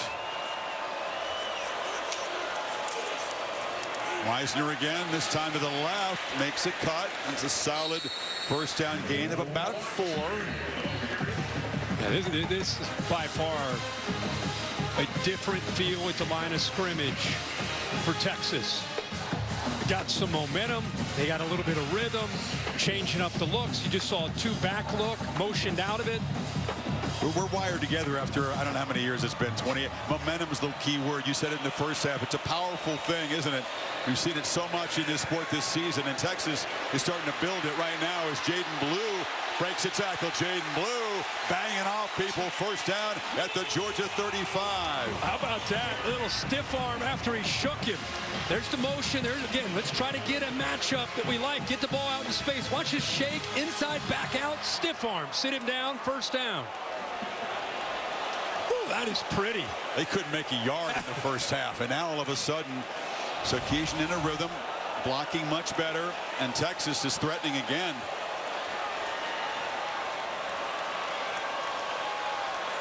That's Blue motioning around. Ewers is looking downfield and out checks it to Blue. It's a long throw off his hands. Closing in fast was Aguero.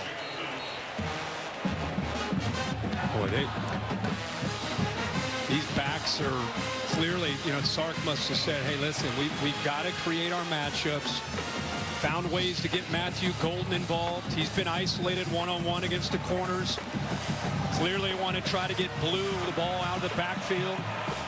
Try to win on the inside. Wisner downhill. All of a sudden, it's Texas offensive line kind of leaning forward, and the Dogs on their heels a little bit. That game will set up a third down and about 5. You also haven't seen Georgia defensive linemen hands on their hips. Trying to run for, they get nothing. Dropped for a loss. Wisner by Nazir Stackhouse and Chaz Chambliss. But when you don't have a quarterback who's a threat, watch this and this. Not even a concern about that being pulled out. So you're able to collapse on that run game. This time they need 6 on 4th down. Kurt got to get to the 24.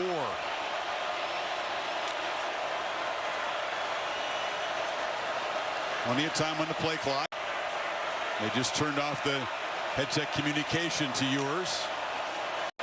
From the pocket, slant, and it's incomplete. Beautifully broken up by Julian Humphrey, who wanted a pick. Stepped right in front of Isaiah Bond, and the Dogs get a stop. He had Matthew Golden to the right if he would have looked that way. Golden with his hands up in the air just because he got inside leverage and had his man beat. Watch this route right here. Man coverage, pulls away, had a shot, much better shot to the right than the left. So Georgia gets the ball back. There's a look. Taco Bell, one of my students There's a look of the year. Download the Taco Bell app to learn more. Things were pretty glum at halftime. Texas has got into this lead, but just stopped on 4th down, so the Dogs take over from the 31. Etienne far, they pip it instead to Smith, and he's wrestled down behind the line. Barron Sorrell said, I watched some tape too. They lose 6.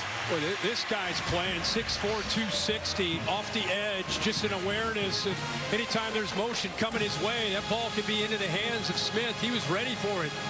There's a great look at it right there. He saw it right away. He's got good length.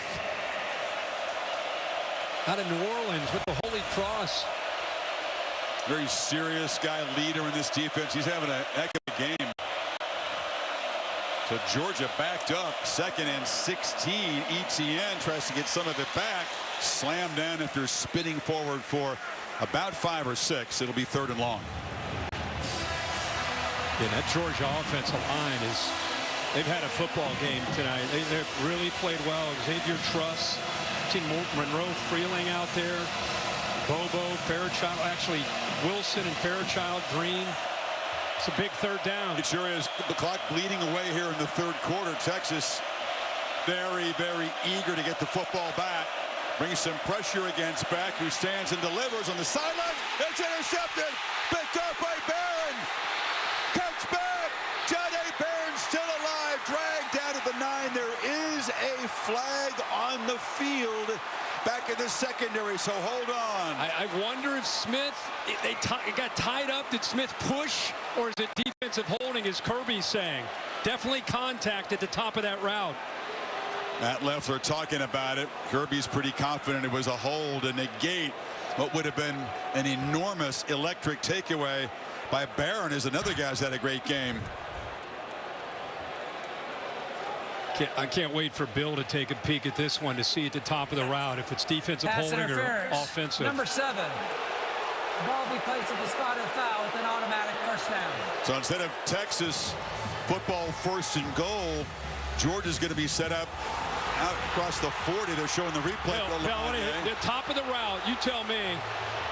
There's contact both ways. Oh, no, come on. Really? All right, here's what I got. Hold. The defender has a right to get in front of him. I don't see him holding him. I see the offensive player as much attacking him. It was possible OPI. They're both kind of going at each other. I just don't know how you make that call, but it goes against Texas, so take that away from the Horns having that big turnover. Georgia keeps the ball with a first down. Someone has shown their displeasure in a stupid way by throwing a beer can on the field. That's an enormous call, and I don't know about that at all. I don't either. Sark doesn't usually get that animated, but man, this is a huge call. Contact both ways. Both guys looking at the football. The entire the students are now raining bottles down, and this is unfortunate. And this is going to delay the game. That's the student section down there in the corner. They're not going to win the Taco Bell contest at this rate. No. But I tell you, look, these guys have a tough job, especially on these plays on the edge. But calls like that can influence outcomes. Sarkisian down there pleading with them to stop doing that. There are hundreds of water bottles in that end zone. Somebody did it early, and then there was just a whole bunch of copycats. Sark's all the way over the 10-yard line, telling them to chill out. Doing a good job getting a whole bunch of folks involved in cleaning up the end zone. That call will be talked about no matter how this game ends. Because I don't know. I'm glad, Bill, you're up here, because I don't know how you make a call where both guys at the top of a route kind of go into each other. I guess I've always been taught by you and others, as long as the defender's head is turned to the football, he has the right to the ball as much as the receiver. He looked does. Like his head was there. And there's more restriction on the offensive receiver to avoid initiating contact. And he didn't do that. He had a chance to step right, left, spin around. And there's Smith going. He extends the arms. Barron kind of just holding up. The ball is thrown right to him. And again, this was going to be 1st and goal about the 10-yard line. Look at that. Right there. Wow. Kirby Smart brought his team off the bench away from the fans. Maybe some bottles getting thrown in that direction as well. And you're right, Sarkisian is rarely this animated and fired up to the officials.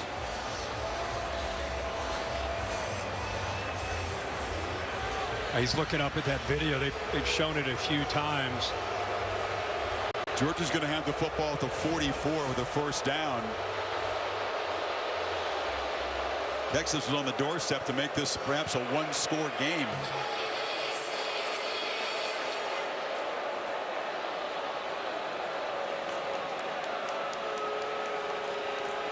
The SEC is a reputation as being a conference where contact on the edge is tolerated. It's a very physical conference. The defensive backs play it physically. And there was, you said, a potential restriction. It could have been called against Georgia on the previous play. They got stopped. I'm wondering, 4th down. Are they talking about the bottles right now being thrown on the field? And are they trying to get the... Bill, what do you think this discussion's about? It could be a discussion about that. Personally, I'd leave it alone. You're going to have things like this happen once in a great while. Leave it alone, move on with the game. There was no defensive pass interference. Oh, my goodness. The ball will be at the 9-yard line. Kirby Smart cannot believe it. So Bill Lamagna, a discussion. They have changed their call, which is an enormous moment in this game. Yeah. Are you surprised they changed it, Bill? Yeah, I'm surprised. I'd like to know how it came about, who stepped up, who came in to talk about it, because it's not reviewable. It would have to be an on-field decision. Well, they took a while to do that. We saw them talking. We didn't know, was this about where the ball's located after all the action? I knew Kirby. I knew this would light his fuse. How could it not? Yeah. You had the call go your way. Made. Yeah. And now his defense has to go out there, and Texas is going to be set up at the 9-yard line. However it happened, I mean, you and I, we're just here to watch football. We don't care who wins or loses. But I think all three of us saw it as being objective, that it was a clean play by the defender. Well, I agree. I think the call, the correct call was eventually made, but how they got there was very interesting. Yeah, but at the end of the day, the thing that matters the most is getting the call right. Here we go, Texas now. Kirby Smart's got to get composed to get his defense trying to make a stop here. It's the third turnover. 3 interceptions now thrown by Beck. Well, you go back to the Bama game. You and I were talking, the Mississippi State game tonight. Now one of those red zone possessions that is just enormous. Texas has been very, very hard to stop in this situation. Converted the last time. Ewers pressured immediately and slung down by Michael Williams, who his little sack dance. Been a monster tonight. Boy, it's just great to see him healthy. Such a difference maker. Just off the edge. You know, you're talking about one of the elite players in his Georgia defense, and it's just now you're starting to see from the injury early in the year to him getting healthy. Nobody picked him up. Unblocked, Kirk, Yeah, but a slow developing play. Yeah. I mean, now 2nd and goal. Ball back at the 17. Play clock at 4. Ewers. Cross the middle, caught, touchdown, Texas. Jaden Blue.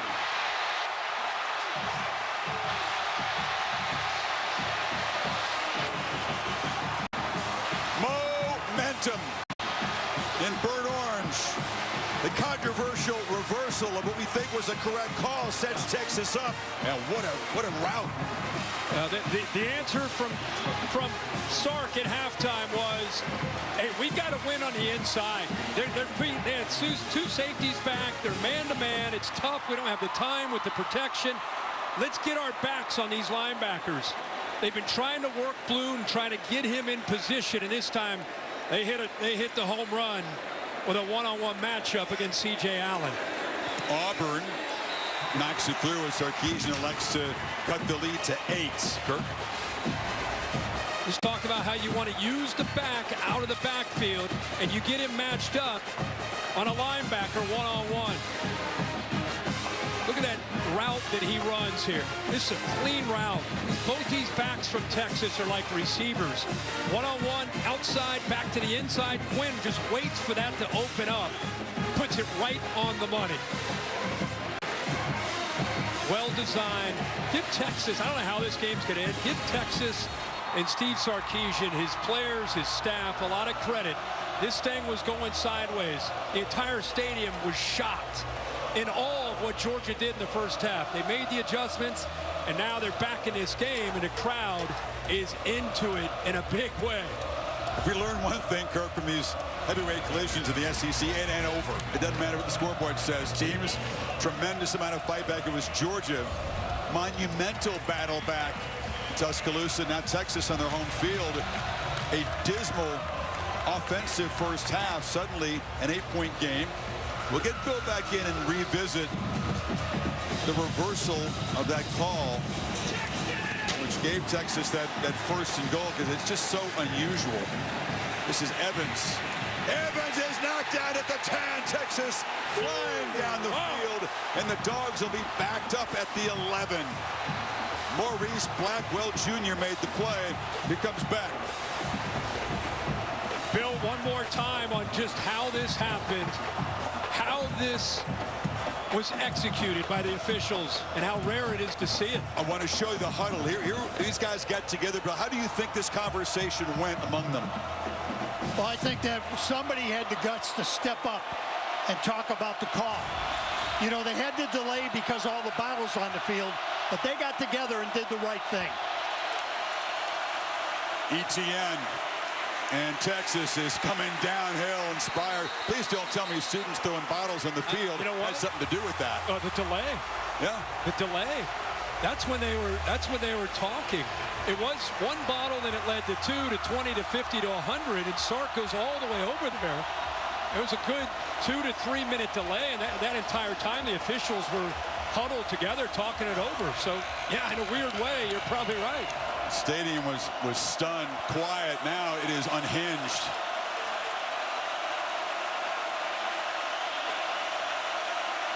Second and 10. Beck looking to throw off the play fake. Pocket was closing in.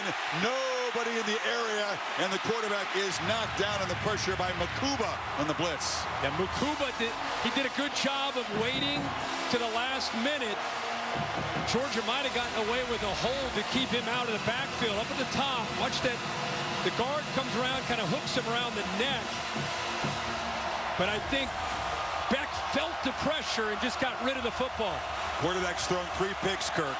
What do you do here if you're Mike Bobo on 3rd and long? And this place is rocking. Quick throw. Something simple. Jones is the back. Texas brings pressure again. Beck has time, delivers a throw, and wide open is Smith. That's a huge route by the top receiver on this team, and first down out across the 30, picked up 21 yards. It's also a good job by the offensive line, giving him enough time. How about Smith's been criticized at times because of his drops. Here, at a big moment in this game, great route, comes back to the ball, makes that catch, all hands. That was clutch. The quarterback and receiver. Final minute of the quarter now. Jones reverse. This is Lovett coming around. Back to the quarterback. Flea flicker. Oscar Delp, the tight end, is rambling free. What a 2-play sequence. Georgia is threatening now. Woo! 43 more. But good job of the delay here. Kind of waits, and then sneaks down that backfield, or sneaks down that left sideline, and nobody saw him.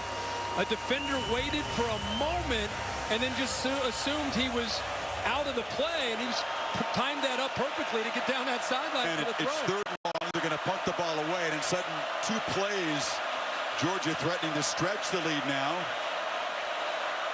Frazier is the back. He's got it, running sideways and dragged down after a short gain as the final seconds tick away in a pretty frantic 3rd quarter. Texas scores 15 to make it an 8-point game. You're not going anywhere. 4th quarter from Austin is coming up after this message and a word from your local ABC stations. You're watching the SEC, and now they're in scoring position.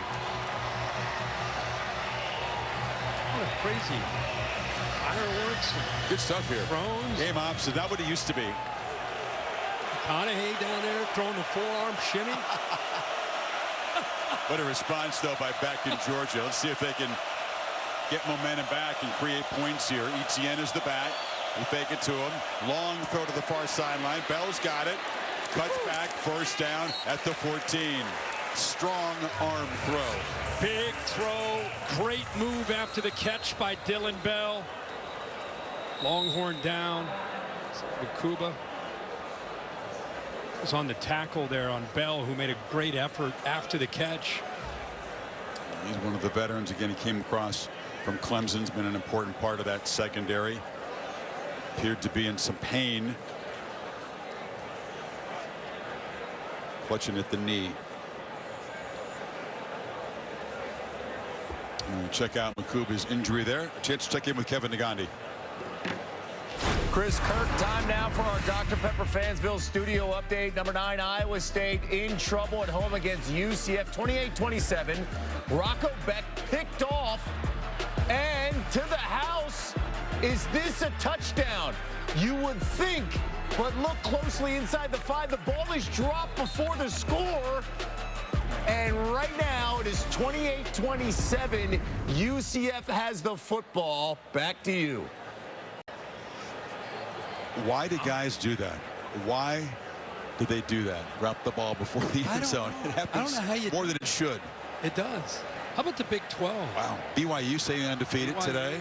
With a win. Yeah. Beat Oklahoma State. That was a great one late into the night last night. I can't figure that Big 12 out. Colorado with a nice win over Arizona. Indeed. Iowa State looked to be, one of the teams to beat. Texas Tech's very much in the mix. Yeah, it's open. Yeah, somebody's going to win the Big 12 Conference and get one of those first-round buys in the new 12-team playoff. And it's going to come right down to it. Even to get into the championship game in that conference. Same thing in the SEC. You're going to have races in a bunch of divisions or conferences without divisions now. It's going to be very different conference races. So Georgia now set up with a first down. Texas 14. And Jelani McDonald comes in for Makuba, who's walking off, which is good to see him up and moving. It's a pretty big hit there with he and Dylan Bell at the point of contact. But it is a 1st and 10 with that effort down to the 14. Goes into the 10. Makuba has a pick and 5 tackles. McDonald is a sophomore from Waco who has played some snaps, of course.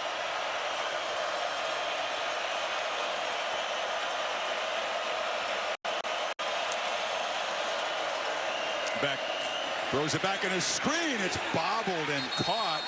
And a flag comes in on the tackle there. Sorrell tackling Dylan Bell. Yeah, we've seen a couple face masks go against the Georgia defense, and this one now will go against Texas. Personal foul, face mask, defense, number 8, half the distance, automatic, first down. Said 80 means 80. Yeah, 88 running to the football, right hand gets up. Bell, you said he kind of bobbled that. He was able to secure it. Now they're down inside the 7.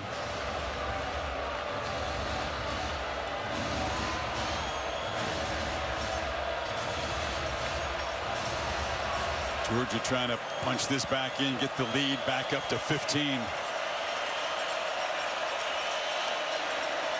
ETN, no, keeper by Beck.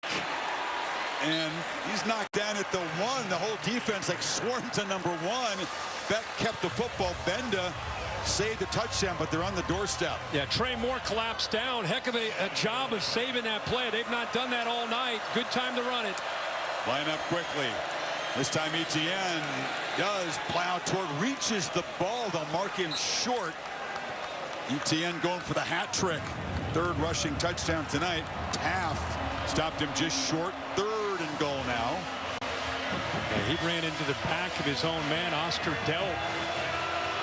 The rolling on the field where the player was short of the line of game. The previous play is under further review. Going to see if perhaps he stretched the ball across the plane before going down.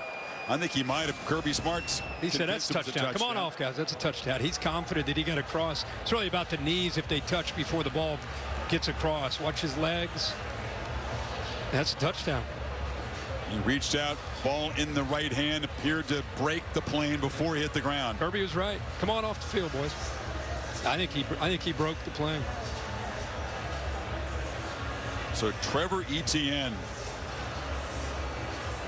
hasn't had a monster year running the football coming in. He's been used effectively as a receiver, but the emphasis, get him touches tonight. That was his 13th carry. We believe it'll be his 3rd touchdown. He's also caught 3 passes.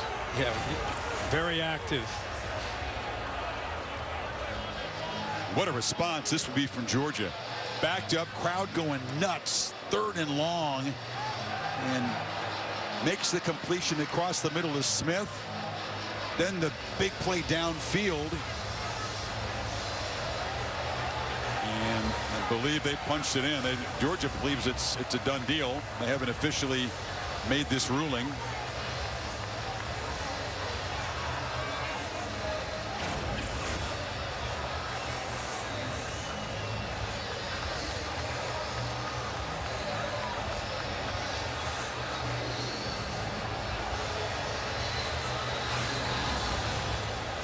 Matt Leffler continues to check out the monitor. We'll show you the Skycam view. ETN, you can't see if he's down, but you can see that the ball is going to get across. And I think the side view down the goal line was the best view of it. I'm going to be sure about it. But if the touchdown is the call here, back to a 15-point lead.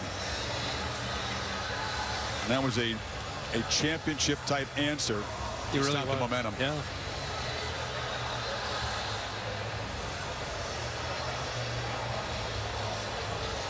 Not an ideal night for Beck by any stretch. Hasn't been a touchdown pass. Has those 3 interceptions. Threw one in the red zone earlier. But first replay I saw, Chris and I saw, it looked pretty obvious. Anything that's standing out to you why this is taking so long? No, after review, the ruling on the field stands. Wow. It's 3rd down. Wow. I'm surprised for the 2nd time tonight. Yeah. Yeah, I really felt that the ball coming straight down, there's a part of the ball that just as he's starting to hit the ground is over the goal line. I'm surprised by that stance. It's only about a football length away from the goal line, maybe a little bit longer.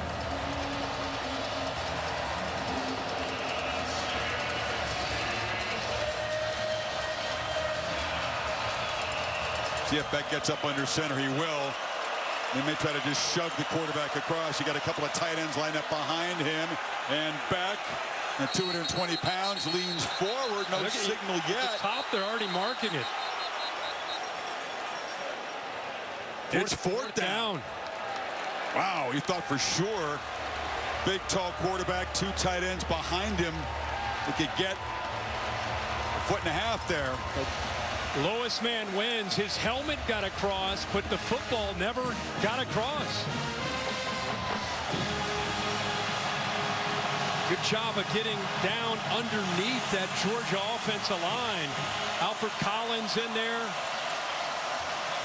Lole. Couple of 300-pounders. 4th down, big moment. Play clock at 3. And touchdown, ETN barrels forward.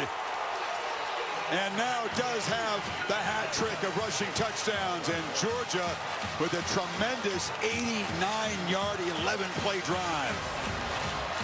Jurasek 84 with a pretty good block here, but there's not a lot of movement. Push there. Now you follow the guard who's pulling around 56 there. Big Micah Morris. Yeah, that's right. But look at the leg drive, the determination there by the back, ETN, to get that ball across and finally give Georgia that touchdown. They had to earn it, but that was a superb moment for this Georgia football team. Texas had all the momentum. They were backed up on 3rd and long. Georgia instead back up 15, 12:04 to play. Is on Capital One Entertainment. Scan the code on your screen to learn more. Capital One, what's in your wallet? Great night, great weekend in Austin. The home team now back down by 2 scores. 15-point deficit. 12:04 to make it up. And he's going to bring it out. Matthew Golden taking a risk, and he'll be spun down at the 20. All-State bus piloted by Caesar here in Austin. What's the All-State good hands play so far this weekend? Got to go to Knoxville, Tennessee and Alabama. What a game. Down the stretch, a little under 6 minutes to go. Nico with a great throw to Brazil. They go up. And then it's about Jalen Milroe. 1.5 to go, trying to make something happen. And it's picked off by Tennessee to secure a victory. And they're going crazy in Neyland Stadium. What a win for the Vols. 17 years since the Tide have had 2 losses before November. And locals will be grumbling loudly. Ewers from the pocket, flips it across the middle, and going back to make the catch is Matthew Golden, who's suddenly become the go-to guy for the Longhorns. Got 19 there. And a flag in after the tackle. Did they hit him? Dan Jackson came in there, and we'll see if it's helmet to helmet. I mean, he nailed him. He's known as a big hitter, a veteran, 5th-year senior. I think he lowers the head. That's the reaction from the crowd. Golden slow to get up. That's to protect not just the receiver, but the defender as much. Look at that. Personal That's foul. textbook. Targeting using the crown of the helmet. Number 17. That play is under further review. See the grimace from Golden. He's now made 3 catches at the big 34-yarder to get things going early in this quarter. Well, he is a pivotal part of that secondary. A guy that's plays his 6th year. He's been around. He's played around a lot of great people with a true freshman in KJ Bolden back there. Malachi Starks moves around, plays some nickel, so his leadership is important, but he definitely... Bill, your take on that? Now remember, he doesn't have to hit him in the head. Right. If he uses the crown of the helmet with forcible contact into the shoulder, you still have a targeting call. You see the violence in real time of that hit. Jackson's the guy who's really been on a run. He made some key plays in that comeback in Alabama when they turned things around. The offensive fireworks got some attention, but the defense made some big plays. Is confirmed. Jackson made some of them. Number 17 is disqualified from the contest. 15-yard penalty, first down. Played really well the last couple of games. Now he steps out, as you said, one of the key quarterbacks of that secondary gone. That's big. And not only that, 16 seconds into this drive, you pick up 46 yards after that penalty, and you're in plus territory. And when time is a big factor in this game, that's a big penalty to help Texas out here. So KJ Bolden, the true freshman, again, he's had plenty of reps, talented guy. Will have to step into a bigger role here. Been attacking the middle of that defense and throwing the ball to the backs out of the backfield. It's Gunnar Helm, the tight end. It's had kind of a quiet night. We're used to seeing him make a bigger impact in games. Picked up about 3 that time. Yeah, you're right about that. He was very effective a week ago against Oklahoma. But the man of this second half is Matthew Golden, who's lined up now off to the right to the top of your screen. Fake it to Wisner. Ewers down the middle, lofts it into space and over the head of the speedy Ryan Wingo. Going to try to throw it to his spot. Wingo couldn't get there. Well, he had to because he was getting pressured by Ingram Dawkins. If they pick up this block, it's Gunnar Helm, who's got a really tough job. He's here. He's coming over here to try to make a block right here. That's a tough thing to do against one of their better pass rushers. If he makes that block, that is a big play waiting to happen behind that secondary. Aguero, number 8. It's a big play here. They figure they got 2 plays to get the 7 yards. Have yet still to convert on 3rd down tonight. 0 for 9.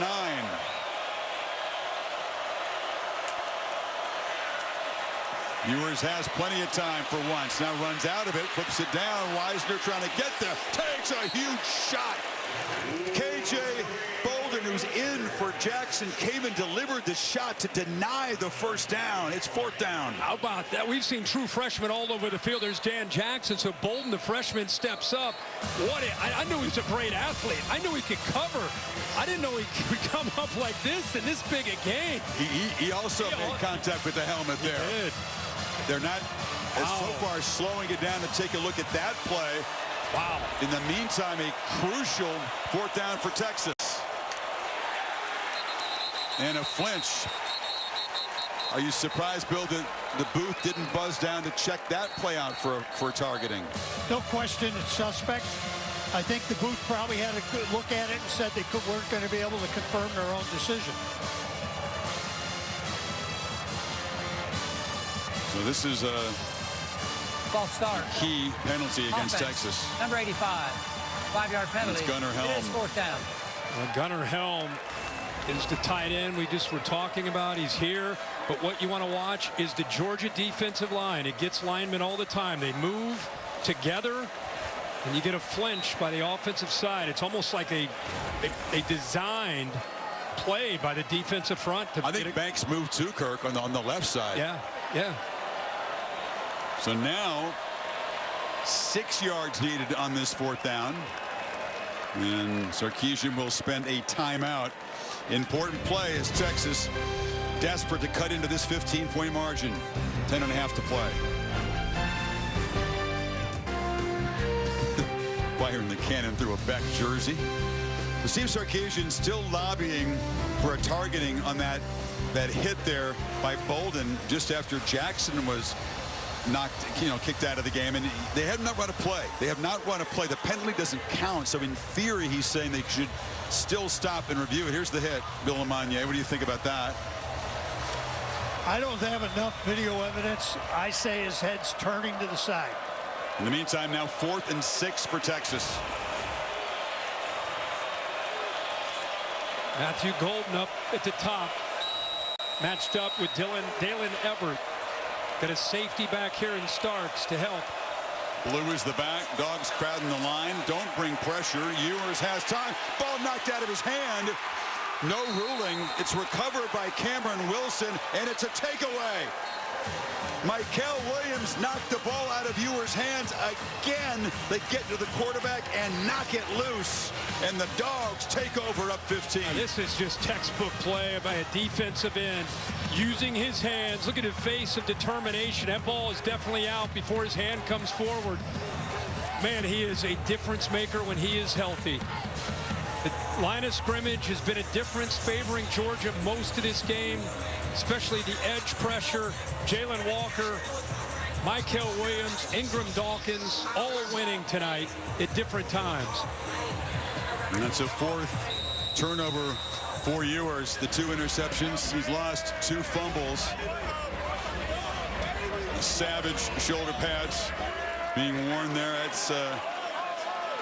That's a healthy game wrecker, and he makes a difference. He's been on a pitch count. Hasn't really played except for the occasional pass rush the last couple of games. Fake it to Frazier, back on the move, incomplete. Oscar Delp was not ready for the ball. This is just worth looking again. The Georgia fans been waiting for this, to see him healthy and able to be able to make these kind of plays. Watch him come off the edge, so sudden, hands. That's a Mel Kiper tape that you'll see when he's ready to come out and play at the next level. That was just domination against a first round, some say a top 10 pick in Kelvin Banks at left tackle. It's been a tough night for Kelvin Banks, and one he's never really experienced in his Texas career. It's a Sunday versus Sunday type talent matched up on that side. And now Beck down the middle. It's just dropped, flat out dropped there by London Humphreys. 3rd and 10 now. Yeah, opened up nicely. Love that Mike Bobo is the play caller and offensive coordinator, still foot on the gas, trying to get plays open. Designed that perfectly with 3 receivers into the boundary. Humphreys just unable to secure that. I think he started to look at the inside where he might be taking a hit instead of catching a football. This would be a missed opportunity for Georgia to get the takeaway. Good field position. 3rd and 10 here. They've spent exactly 9 seconds on this drive. Beck looking to launch, now looking to check it down, and that was a poor 3-play sequence. Cash Jones goes down to grab it, but they're going to give the football right back to Texas. Yeah, the only thing that could happen on that 3rd down is Jones made the catch, kept the ball in bounds, and the clock keeps moving for Georgia. But yeah, the drop pass there by Humphreys gave Texas some life to get them to 3rd down. Brett Thorson has had a couple of big punts tonight in key moments. As he trying to pin Texas back deep again. Kicks it high. Bolden nowhere near it, and that is not what he was open for as it bounces into the end zone for a touchback. Well, they only used up 36 seconds on the drive. Longhorns get the football back. Down 15. Well, Texas cut into the big Georgia lead right away. Georgia got out to a big, comfortable cushion, a couple touchdown runs, and then this is Bond. He gets in the end zone, get the 2-point conversion to cut into the lead. Blue catches the pass and runs it in, but then ETN with his 3rd rushing touchdown. Yeah, Georgia responds, converts a big 3rd down to keep the drive alive. They go up by 15. Ewers has looked much better help around him in his second half. 10 of 14, 118 yards and 2 touchdowns. Yeah, he had just 17 yards passing in the first half. Unfathomable, actually. Yeah, you need a little bit of urgency out of Quinn Ewers in a 2-possession game. Down 15, 9 minutes to go.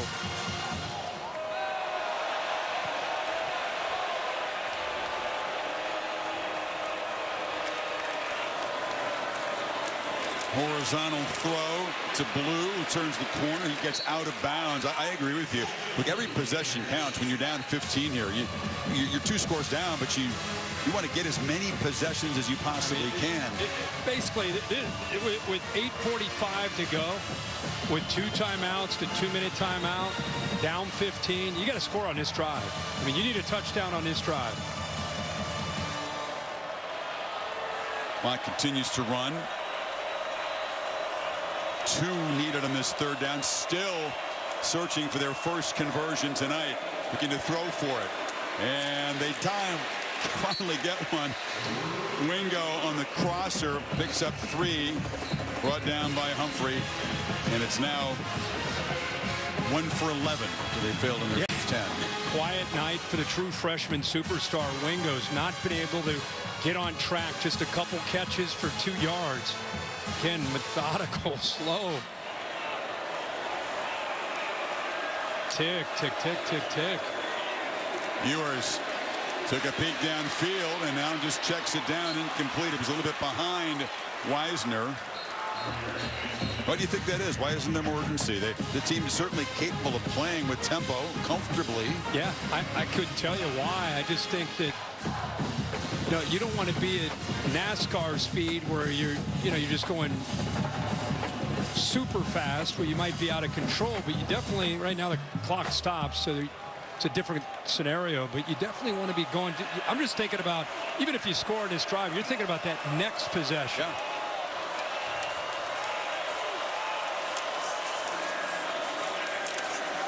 Across the middle, Helm makes the catch. Gunnar Helm galloping. That big, long-legged tight end is into Georgia territory before Starks got him down. Picked up 23. What a move here by the big fella. He does a nice job. A lot of space. Linebackers running out. They fell with the play action look. How about that nimble move? That guy's 6'5", moving like that. One of the holdovers, the Tom Herman era recruit. There's a handful of them left on this team. Down the middle, almost intercepted. Should have been. It was right in the hands. It was Raylan Wilson. Boy, Quinn Ewers just stared his target down. There's been some openings inside that defense, over the linebackers, between them, but this time it was closed. Wilson just read the eyes, and those eyes took him right to that interception, and he just drops it. Wynn got away with one there. From the pocket, into traffic. Shot delivered on Wisner by Jonel Aguero. And it's going to be 3rd down. Patey, Bryce for that short gain. Heavy substitutions for Kirby Smart. Glenn Schumann able to get the personnel on the field, which is so important for all defenses, but especially the style of defense that Kirby Smart and Schumann run. They're going to show a lot of pressure. Now the question is, are they going to bring it? Are they showing it and getting out of it? And they've stopped play before this 3rd down.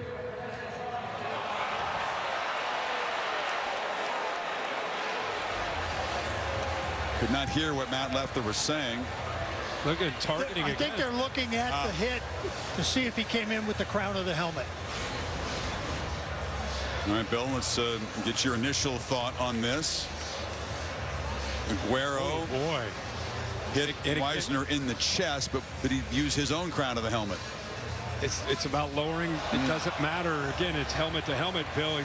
It's the crown. Yeah, and I don't use the term helmet to helmet because helmets can't hit. Yeah.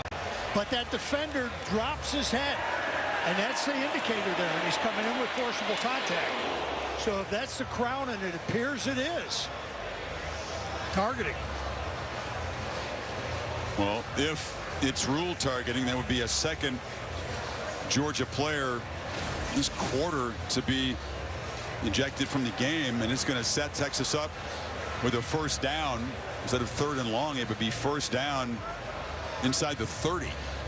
And Jackson's already been thrown out of the game for targeting. Now we potentially have another Georgia player in this secondary going to challenge the depth. Malachi Starks, you have Ja'Cory Thomas, 20, that can play that spot too. Starks has the ability to play there. They have some versatile pieces in the secondary, but you don't want to lose two front-line players when you're trying to protect this lead.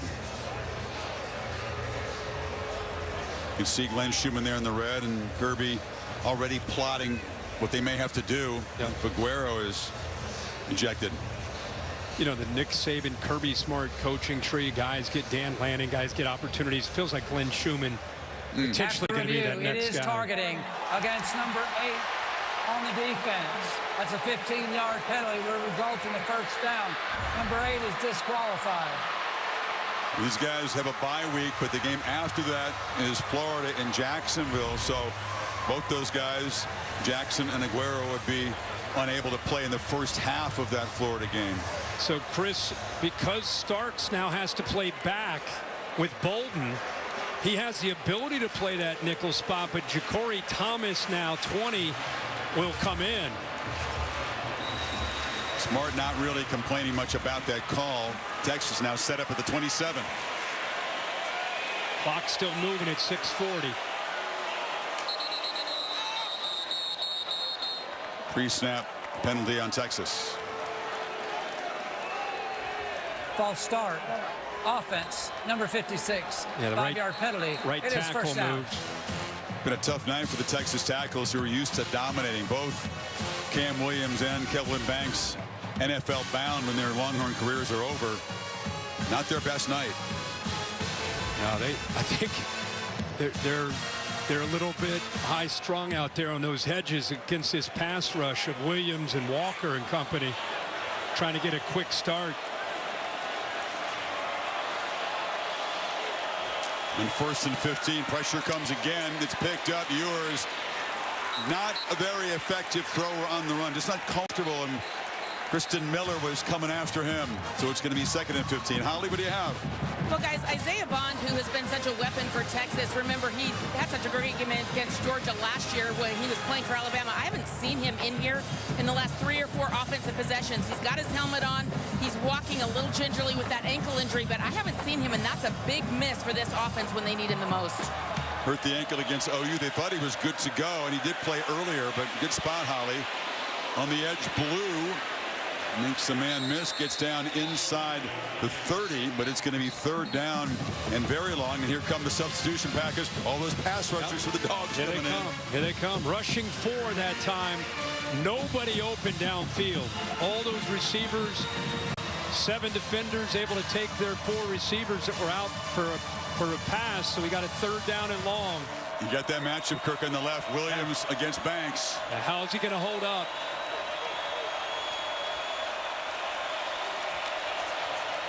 It's a 4-man rush and incomplete. High over the middle for Blue, who is pretty well covered. And now down 15. Field goal doesn't do you a whole lot of good. Offense stays out there on 4th and 12. Yep. Obviously got to go for it here. This is where you get a little bit deep maybe on that play sheet. Find a play where you feel that you can win. Probably going to see man coverage.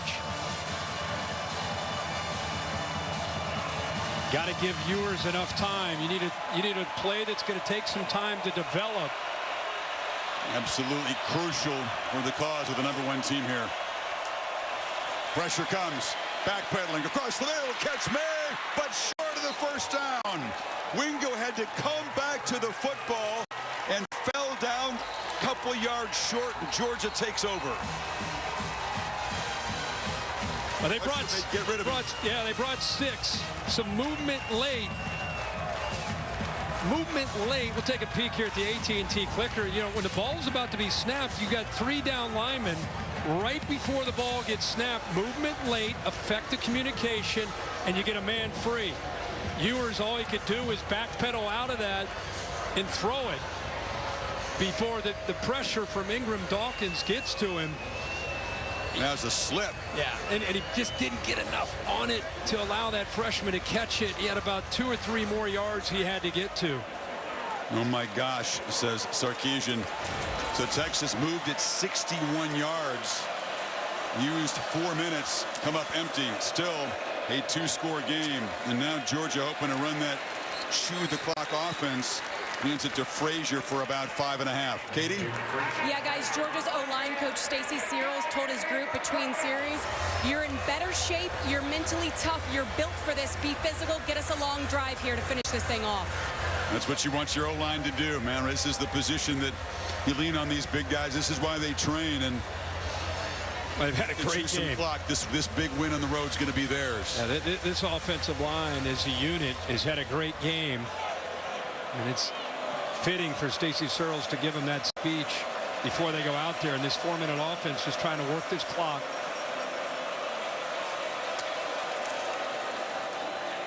ETN, heavy traffic. He's going to be brought down in the middle of that line. So now it's 3rd down. Collins again in on the stop. Inside of 4.5 minutes. Texas has got to get off the field here, Kirk. You're right. Every second is precious down 2 scores. Just a 2 timeouts. Remember, they used a timeout earlier to give the officials more time to look at the potential targeting call on Bolden that Sark thought he might have had, so they burned that timeout. Still have the 2-minute timeout. Longhorns crowding the line, perhaps looking for a run here on 3rd and 4, but Beck is on the move to throw. He's pressured, steps back, tries to scramble for it, and Carson Beck moves the chains with his legs. An enormous play by the quarterback, and Georgia keeps the football. Wow. How about that? You know, he is a great athlete, a great baseball player in his days. He's just keeping his play alive. I don't think he thought he had room. Once he came back to the left, he saw a crease. And that is a huge play for Georgia, not just to get that 1st down, but the obvious part, just keep working that clock now. You got big Alfred Collins in the air, faked him out, and then a terrific job weaving back, got a couple of blocks. Now they go back to feed ETN, and 1st down, about 3 more.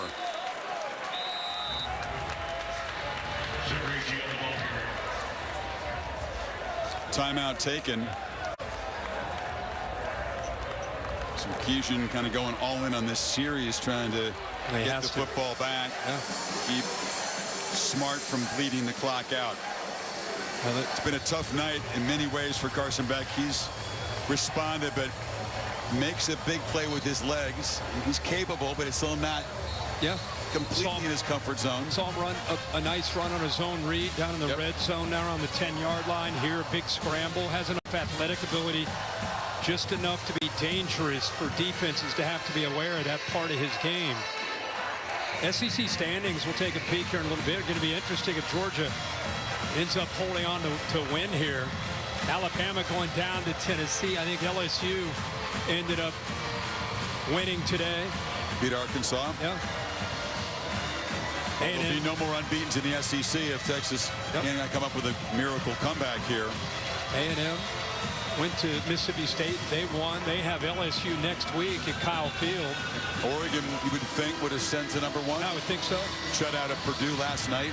Yep. Dominating performance.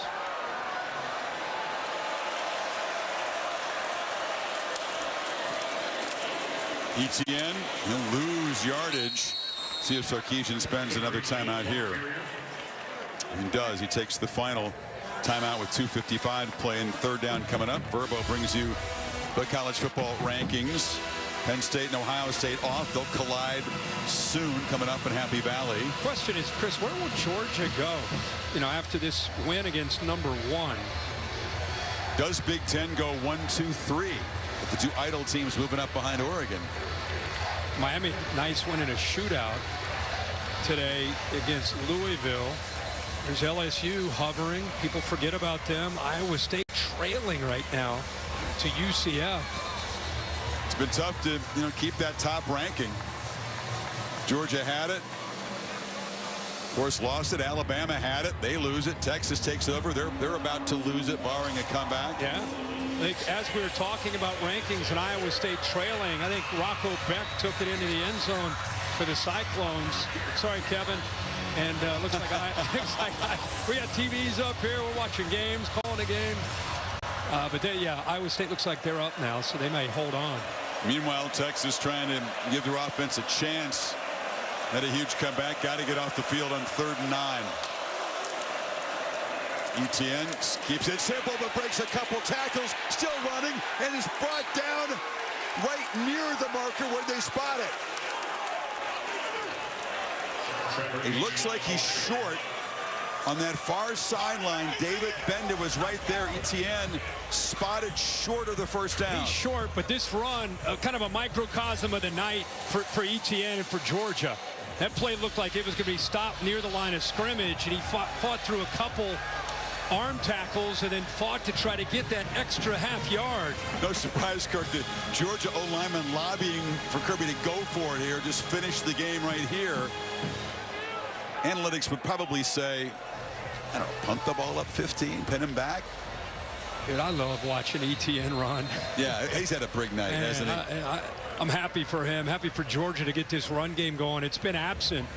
They just haven't been able to get on track. And tonight, what a difference, not just for tonight, but as you look at the Bulldogs offense moving forward to the second half of this season, you know what they're capable of doing as an offense and becoming more balanced. That's for sure as we look into some bigger games coming up. And it's still got the game at Ole Miss and then Tennessee in consecutive weeks. A chance to check in with Kevin before this 4th and 1 play. Chris, Kirk, you guys talked about it. Time now for our Chick-fil-A move on the field, and here are the pictures here. Final minute, Rocco Beck, the keeper for Iowa State. They were down by 14 points, and the Cyclones on their way to going to 7-0, 38-35 with the lead with 30 seconds to go. How good is college football these days? Just week after week, just tremendous finishes everywhere. They're going to review this. They're reviewing it right now in the booth to see if maybe Etienne did get that first down. Of course, it's a combination of where the ball goes out of bounds on that sideline. I don't know if I see enough here, Bill, to change the spot on the field. This angle won't show where the ball crossed beyond the sideline.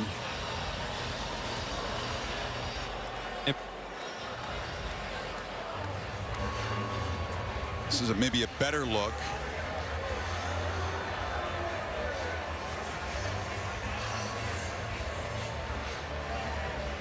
It's almost a case, Bill, you've got to combine 2 different angles. Exactly. If you take and do that, they're synced together.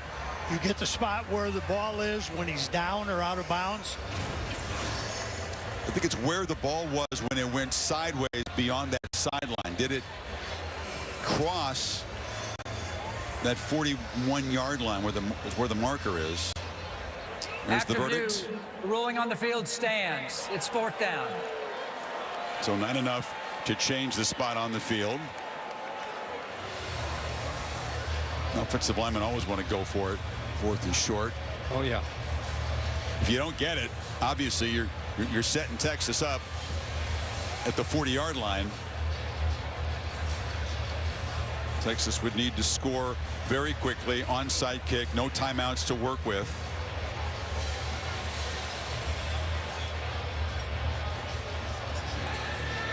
But you can make a yard or about a half yard and the game is over.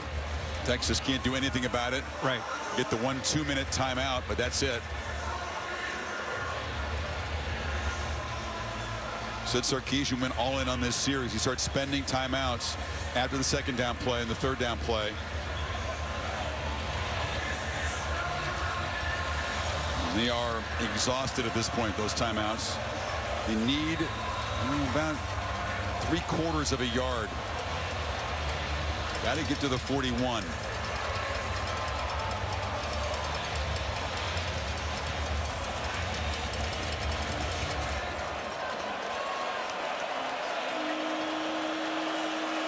See if they snap it. They do. Etienne. No, nothing. He is stopped short. The clock will stop with a change of possession, and that gamble does not work. Etienne, a great night. He had nowhere to go off that left side, and Texas takes over inside the Georgia 40. Well, not done yet. No, not done. And Anthony Hill makes a play. I mean, the whole defensive line They won the battle at the line of scrimmage, but Anthony Hill, you'll see him flash 0. He's able to get through there, squeeze through those gaps, and get into the backfield and keep him short.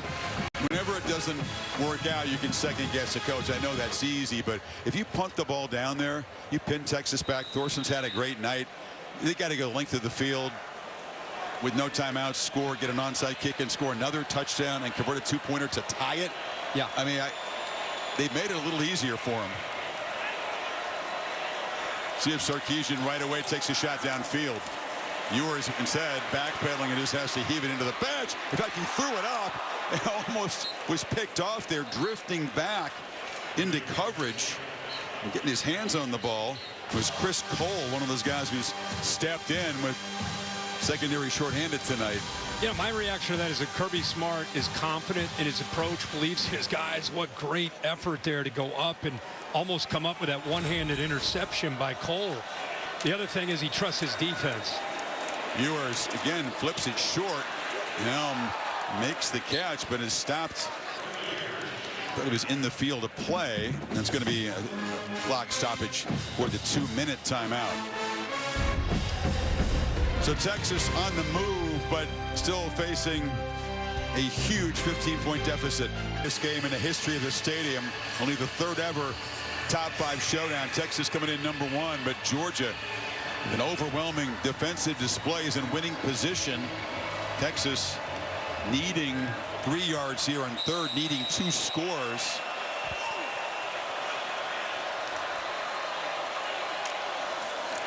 Pressure comes, it's picked up. Ewers hesitates, trying to make something happen, and just flings it. 50-50 ball. Then Gunnar Helm goes up and makes the catch. He went over top of Everett, and that's the beauty when you have a tight end as a security blanket at 6'5". Look at that coverage. I mean, Everett's right there. He's 6'1", the big tight end. Power forward goes up and makes the play on that football. I like that power forward from the 15 to the end zone. Almost intercepted. He tried to find DeAndre Moore, threw it behind him. All different guys on Georgia coming in there. Ja'Cory Thomas, backup star, in for Aguero. Chris Cole is out there. You know, it looked like he was throwing to Moore, but you could also said maybe Gunnar Helm, who was coming across and lost his footing and went down. He was kind of coming into that same area before he fell. Every second matters for Texas as they try to get one of the 2 touchdowns they need. Check down, Blue. They'll be knocked down to the 12. They got to get up and play very quickly here. It'll be third down inside of a minute and a half. Minute 20 out of timeouts, 3rd and 6. Jogs not really lined up. Ewers, jump ball, try to get it to Wingo. Broken up by Julian Humphrey. And it's going to be 4th down and 6. Texas again down to 1 play they got to have. Wingo's got the size at 6'2" to get up and get that football, but tight coverage by Humphrey, who's also a pretty big corner. I like where Ewers put that football to give him a chance. Dogs need 1 stop here to secure the win.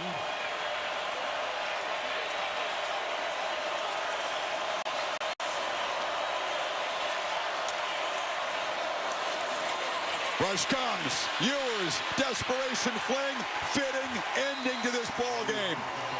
Georgia's pass rush pressure, the dominant story all night. It was Chaz Chambliss that time, and the Dogs are going to come to Austin and knock off #1. Just incredible depth by this defense. If it's not one guy, it's the next. Walker, Mikael Williams, Ingram Dawkins, Chaz Chambliss at a critical point in this game to secure a victory for Georgia. Just a group effort. Secondary played well. Front played well. They pressured the quarterback all night. Kirby's got to be fired up, and I know he is proud, he and Glenn Schumann, of that defensive performance here in Austin. Yeah, it's been some highly vocal, salty practices in Athens on the defensive side. The game against Alabama, getting the lead, then giving it up in that amazing play to Williams. They didn't exactly shut down Mississippi State last time out. Gave up some big plays. But what a performance, Kirk. They hold Texas And Sarkisian's high-powered offense to 259 yards, 7 sacks of the quarterback, and 4 takeaways. That's a heck of a report card. Yeah, unbelievable. And now you look at the SEC standings. It is going to be a wide open race, with Texas now dropping their first loss of the season. Conference play. Look at this, A&M 4-0, LSU still unbeaten. They play together next week. What a game that is at Kyle Field. And then look at these teams with 1 loss. Yeah, the usual suspects: Tennessee, Texas, Missouri, Vanderbilt, at 2-1. It's going to be a wild race when we come down to it. Yeah. Texas far from eliminated. Obviously, a long way to go. Just as Georgia wasn't knocked out by their 1 loss in Tuscaloosa. But this one will sting, because they were sort of sitting there, the focal point of the sport. You know, number 1, you're coming in here, feeling great about themselves. Had just hammered their rival in Dallas. Really dominant on both sides of the ball. We knew this would be by far their biggest test. Just not up to it. Nice moment between the veteran quarterbacks there. And let's go to Katie with Curdy Smart. Thanks, Chris. Kirby, you've been in these battles. How do you know how to get the best out of your players when you need it most? You know, these players get the best out of me. And I'm so proud of these guys, because nobody believed. Nobody gave us a chance. Your whole network doubted us. Nobody believed us. And then they tried to rob us with calls in this place. And these guys are so resilient. You know what I mean? We talked about intent. What was our intent when we walked on the field? Our intent was not to take pictures, not to do all the superstar stuff. Our intent, our intent was to eat. Our intent was to come eat and be hungry. I'm not interested in all the bells and whistles. What I want is a team that fights their ass off, and they did tonight. Speaking of the call that was changed in the 3rd quarter, what did you think of the composure you saw from Carson Beck in your offense? I thought Carson had great composure all day. He had 4 drops to start the game. It didn't rattle the kid. He threw interceptions. It didn't rattle the kid. The guy's a great player. He takes undue criticism, and all he does is lead our team. This was a team victory, offense, defense, special teams, in a tough place to play. So much was made about their explosive offense coming into the game. How much pride do you have in the way your defense performed tonight? Our defense was embarrassed the week before, but we really played really well. So when you play really well and you still get embarrassed, we were able to get their attention, and I thought they woke up and played really hard today. Congratulations on the win. Thank you. Go Dogs. Go Dogs. Go Dogs. Let's send it over to Holly, who's with Trevor Etienne. Well, you ran so hard. You were so productive, like a Swiss Army knife out there. And I think your tape across your nose says it all. Why not us? Why not you guys tonight? How did you have this in you? I mean, we wanted to come out and start fast. You know, offensively, we struggled early. But shout out to the defense. They played lights out tonight. And give credit to those guys. O-line blocked hard up front. And we just wanted to come out and show what we worked for all week. I was just listening to Coach's interview, and he said he wanted a team that was hungry, that was going to do the hard work. How did you feel like your offense did that? Definitely. We kept a level head. You know, things didn't go our way early. We had the turnovers, but nobody was rattled. Everybody stayed poised. They kept their composure, and we were able to come out here and get a victory. How hard was it to keep your composure when there was a controversial call? People started throwing bottles on the field. How did you guys kind of rally and get back to your composure? We knew we was all we had, so we stayed with each other. Keep reassuring each other. We was all we had, so just having my brothers around me, I was able to keep my composure. Okay, speaking of your brother, your mom, Donetta, is not here because where is she? She's in London. Shout out, Mom. Love you. All right, little brother plays in, or big brother plays in London, right? Yes, ma'am. I hope they stayed up to watch this performance by you tonight, young man. Go Jags. Duval. Thank you. Thank you. So relaxed and happy. Kirby's so salty. Wow. You're singing. He can be salty, but he tried to take it away from us. Our team wasn't interested in taking pictures. Big weekend here, of course, the U.S. Grand Prix. Lando Norris there. Go McLaren. That's Lewis Hamilton on the right. There has won it 6 times. Max Verstappen won it last time. 3 o'clock on ABC. Pre-race at 1:30. Neither team got to 300 yards. Kind of defensive battle that Kirby Smart loves. What a satisfying win, you can tell, for his program. Nothing is more dangerous than a motivated, angry football team. And you just knew, not just college. Your network doubted him, Kirk. I didn't make a pick. But everybody, I believe, on College Game Day picked Texas. Yeah. It was all week talking about Texas. What we were reminded tonight as a sport is Georgia, despite what happened in Tuscaloosa, is still Georgia. They still recruit. They still develop. They still have incredible pride, and they felt slighted. And when you make a football team collectively feel slighted, they're going to bring the fastball, and that's what they did. They played with a chip on their shoulder, and we learned tonight when they play like that, it'd be a hard team to knock out. Been a long time since they've been underdogs. I don't think they really needed picks against them on College Game Day to get motivated. They know how to do that well. You know how that it was in play. Yeah, it was in play. Pat's singing. No, I mean, revenge was all of it was in play. Their defense doubted was awesome. on the road. How you going to do it? Whatever it takes, and it worked. Congrats to Georgia. What a win. They've had some great defensive performances in recent years. This one ranks right up there. It was fun in Austin. Bill Pinnell produced it. Jimmy Plant, a gamer, playing her, directed the game. For Katie and Holly and Kirk, Chris saying so long from Austin, except on the West Coast. Stay tuned for your local news or most of these ABC stations. Dogs come